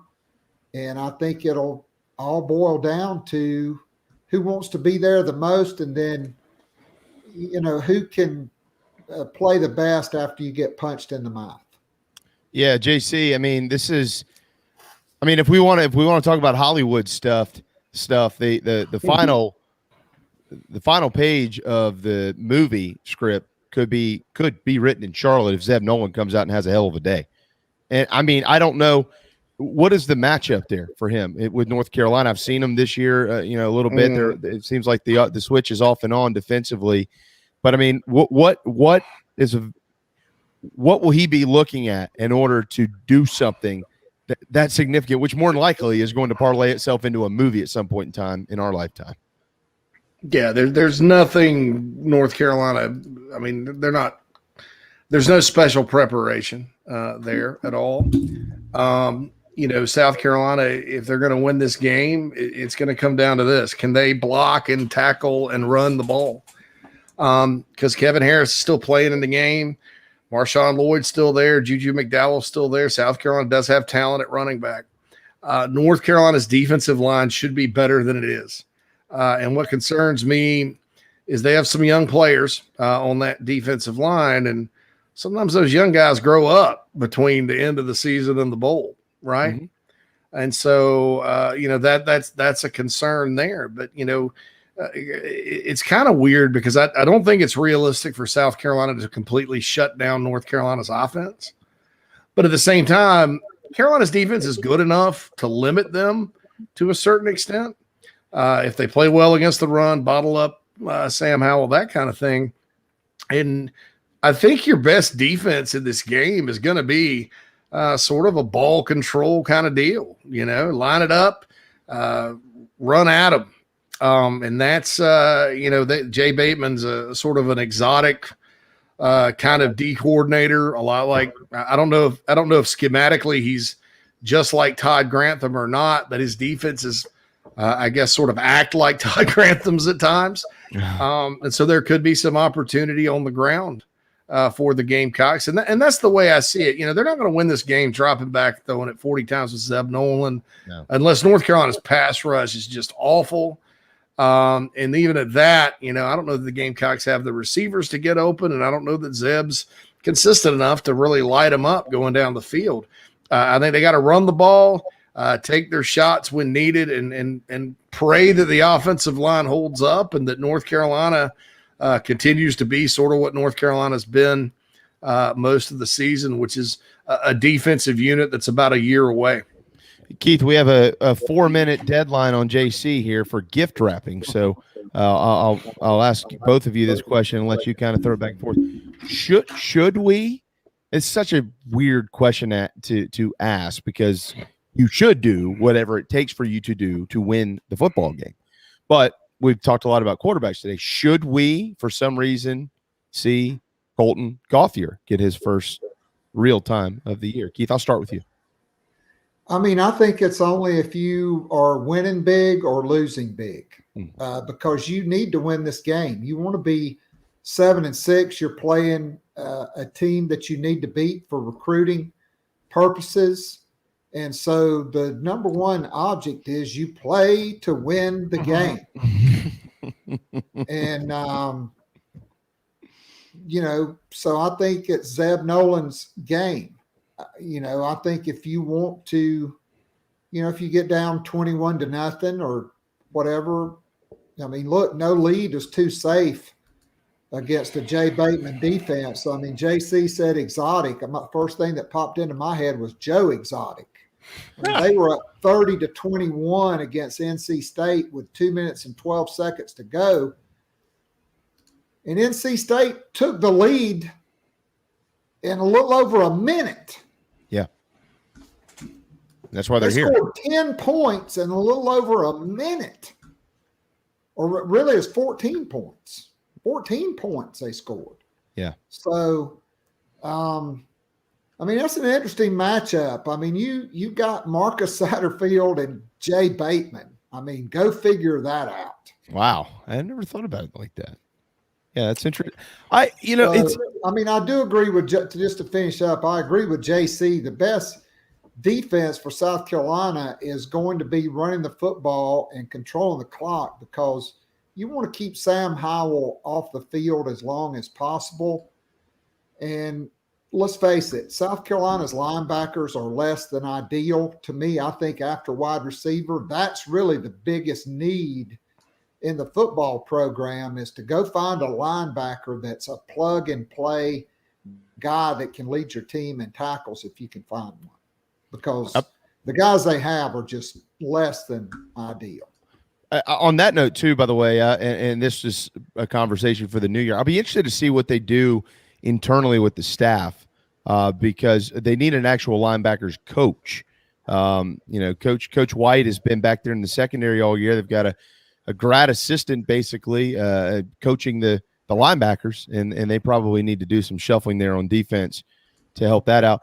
Yeah, JC, I'll kind of toss this. I mean, you almost want to picture in your mind practice over the next 8 days, in my opinion. I know you got to run, bud, but you almost want to picture in your mind Shane Beamer and this football staff just basically every day.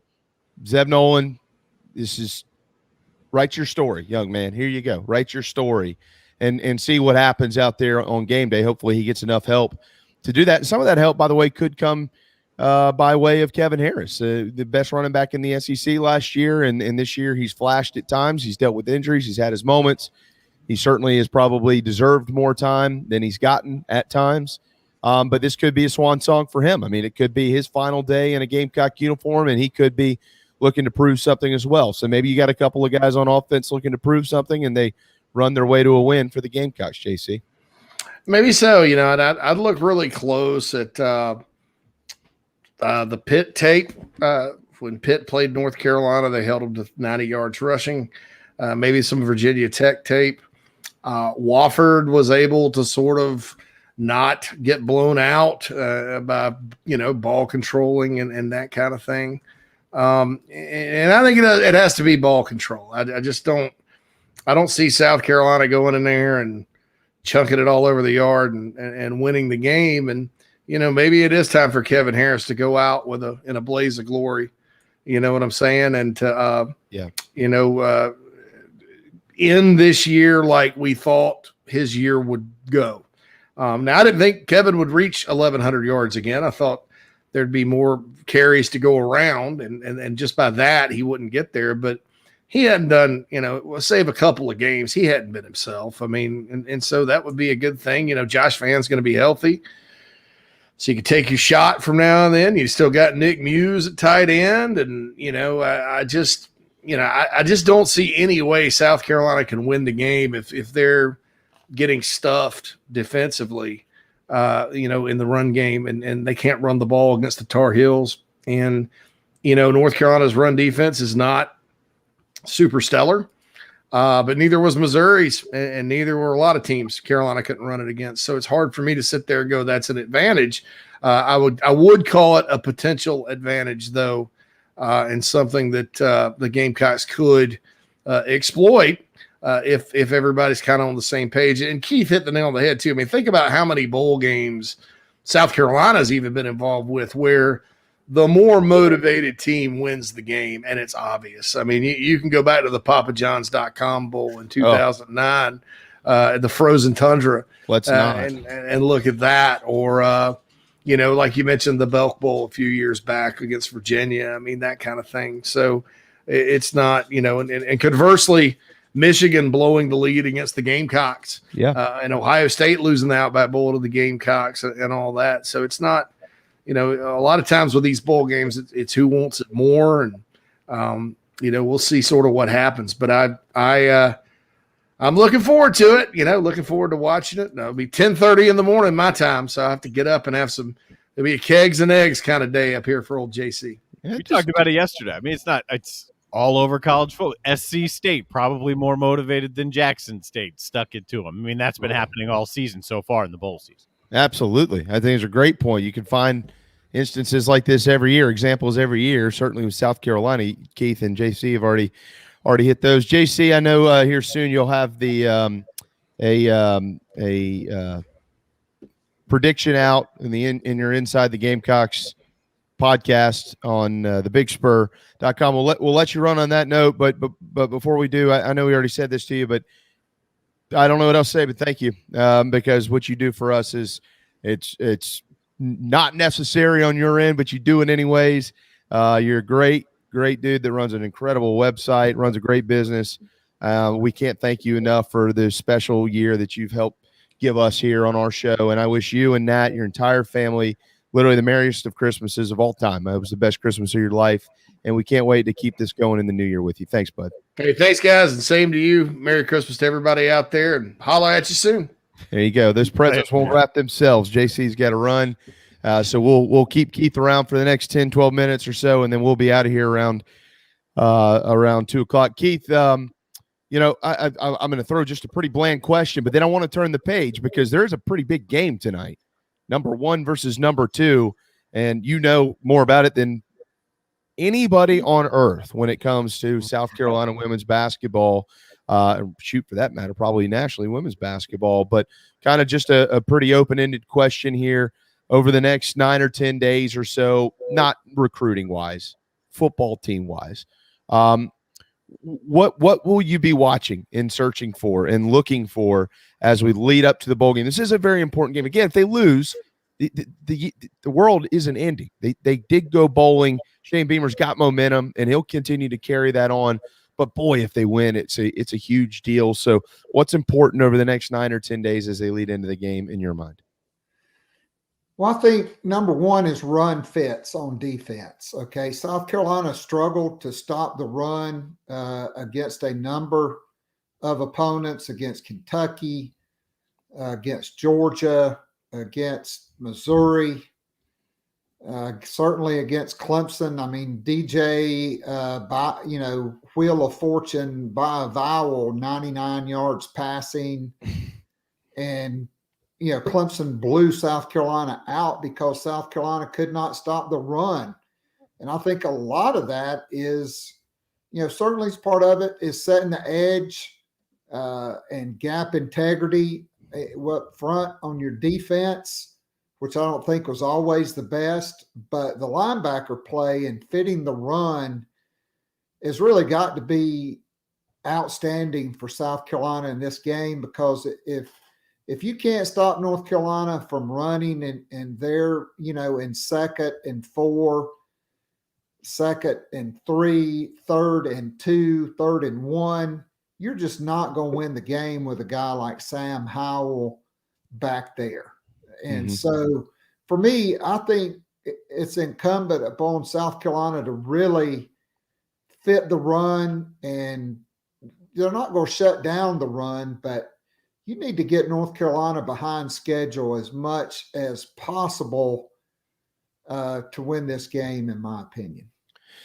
North Carolina has won 0 games outside of Chapel Hill this season. If they win in Charlotte, it would be their first win anywhere outside of Keenan. South Carolina, certainly, Keith is hoping to make sure that does not happen. I know the Locked on the Gamecocks podcast is going to have tons leading into this ball game coming up on the 30th. Darren and I, we won't, because we're not going to be on the air. So make sure everybody is tuned in over the next week plus to Keith and all the special guests that you have coming on all the time. And you'll get plenty of information for the Carolina Bowl, is where you should be dubbing this, up there in Charlotte. All right, tonight it's 1-2, Keith. I mean, this is special. I made a bold statement earlier that I think not only are these the best 2 teams in college basketball on the ladies' side of things, this might be a preview of the national championship if the chips can fall that way. Your thoughts on that statement? We know how good the Gamecocks are. We see them. Even on bad days, they win by double digits. What type of Stanford Cardinal team is walking into Colonial Life Arena tonight? I mean, Stanford returns virtually every player from their team last year. They are number 2 in the country. They are extremely talented. Last year, Lily Grissette's injury, I thought, really hampered South Carolina's ability to cover Lexi Hull and Haley Jones at the same time, because Stanford played small. And so you had Cameron Brink at the post. She's their leading scorer, 14.2 points per game.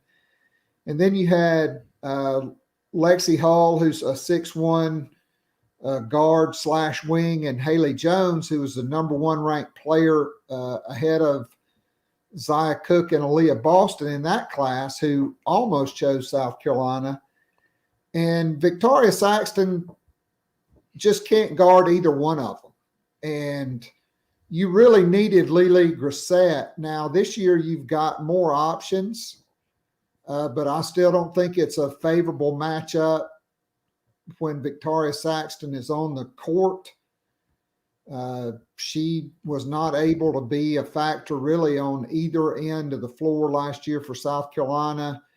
And with Destiny Henderson, not playing in 2 weeks and probably going to be limited, I think this is really the most dangerous game of the season for South Carolina. And, I think their defense is going to have to really come through for them when Destiny Henderson is not on the floor. And then I'm going to be interested to see the matchups within this matchup. South Carolina's only beaten Stanford once in the history of South Carolina women's basketball.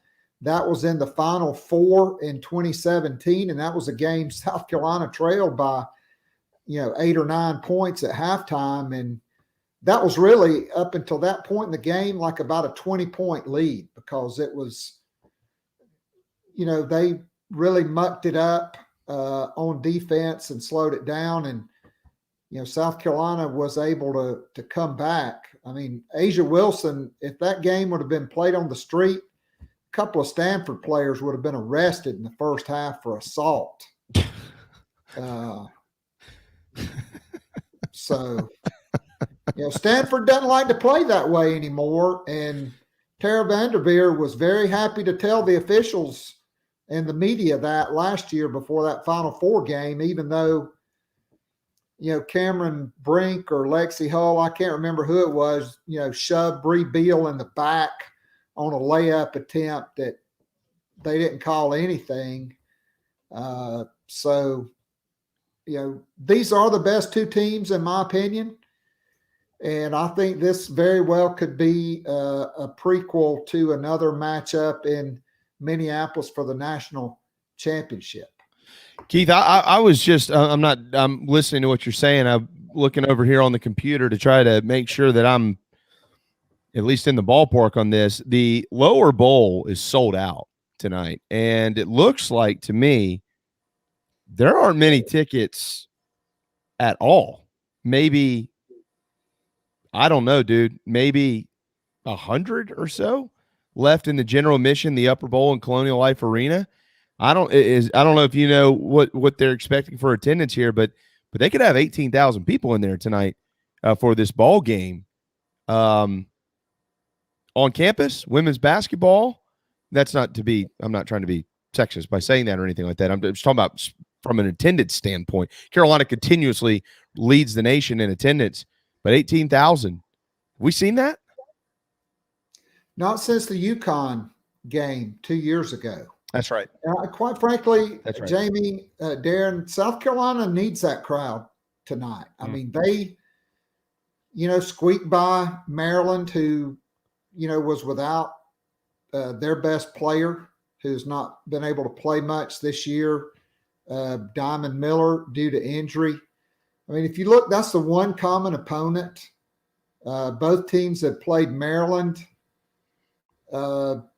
Stanford faced Maryland in the Bahamas. They beat them 86-68 after they also beat number 4 Indiana 69-66. And then they lost to South Florida 57-54.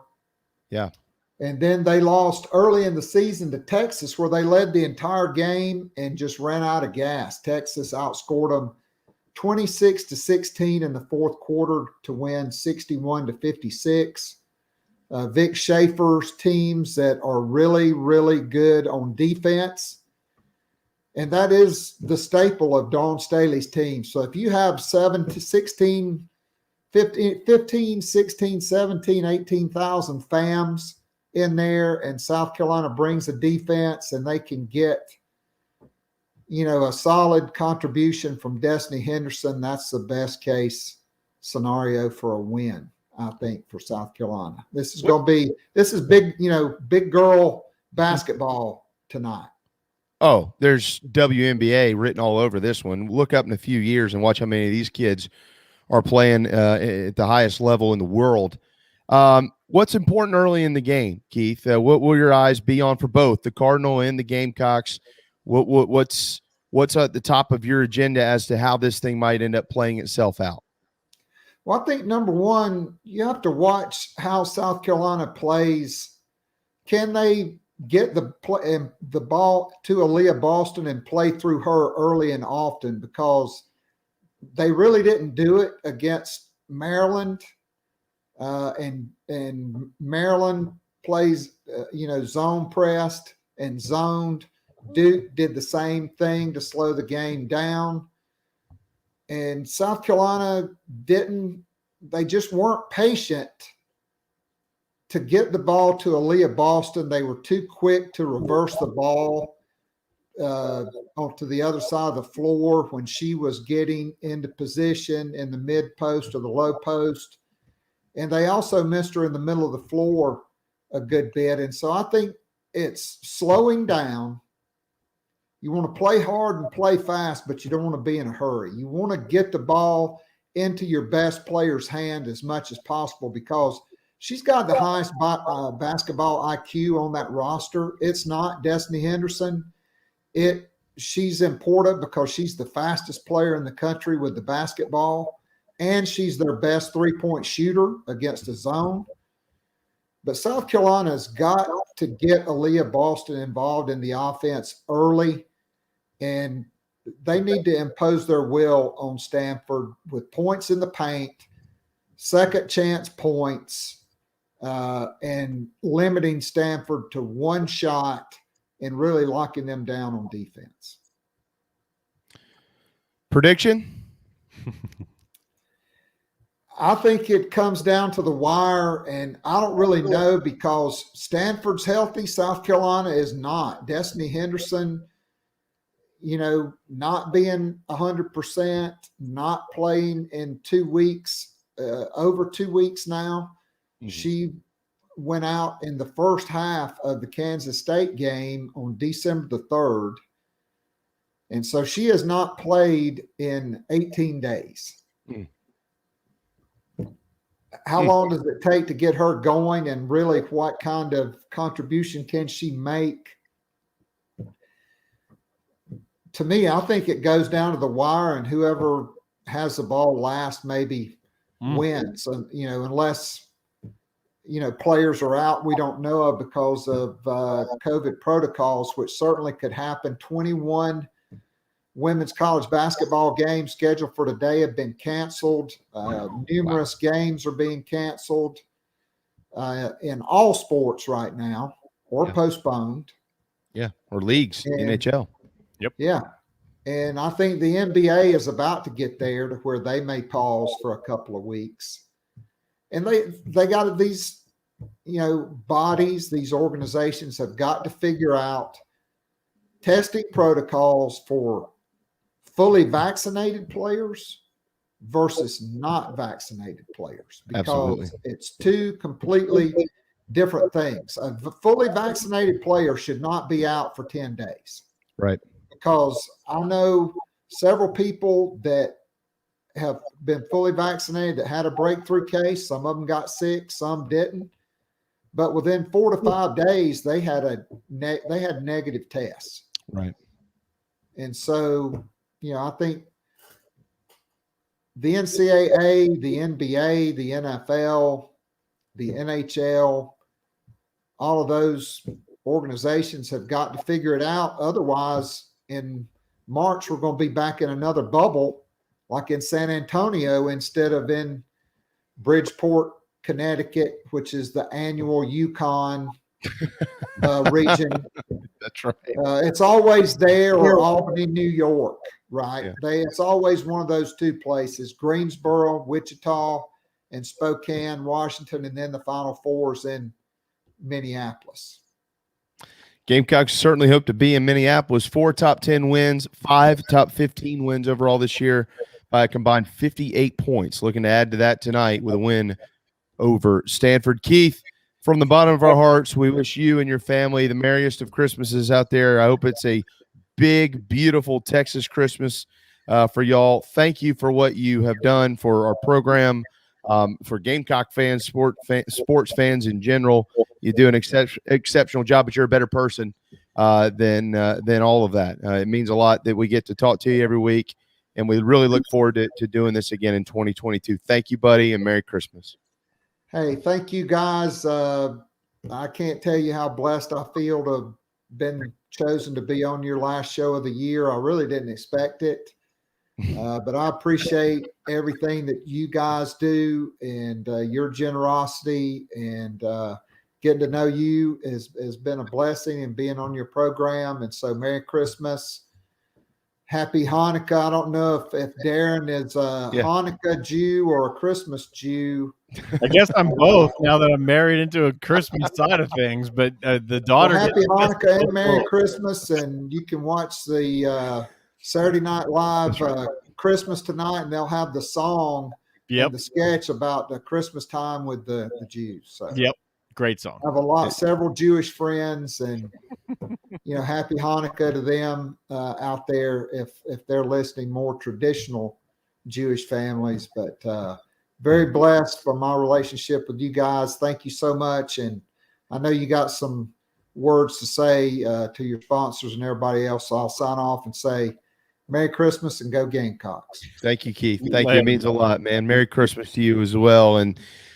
Thanks again to all of our partners for an incredible year on our program in 2021. As we mentioned all of them already, but Stokes Volkswagen and Motley Rice and Share Healthcare, Wando Power, DB's Cheesesteaks, Dog and Duck, iHelp Consulting, and again, the list goes on and on. People who have been in our corner for a long time, and it means a lot. Thanks to all of our contributors. We can't do it without them. They're really like family, like these guys. Darren, to you, you become an incredible friend. You're a true talent. Merry Christmas, man. You to too, you man. and Heather, Grayson, thank you for what you do for me and my family. As you know, we go through a lot, and you're always there. So we appreciate that. You too. Appreciate all the work you guys do over on your side of things as well. And most importantly, our audience. You guys and gals, y'all are the best. They really are. It's an honor to talk to you every day. Merry Christmas. Happy New Year. And we cannot wait to see you on January 3rd, 2022. Thank you so much for being a part of JB and Goldwater this year, and we'll talk soon.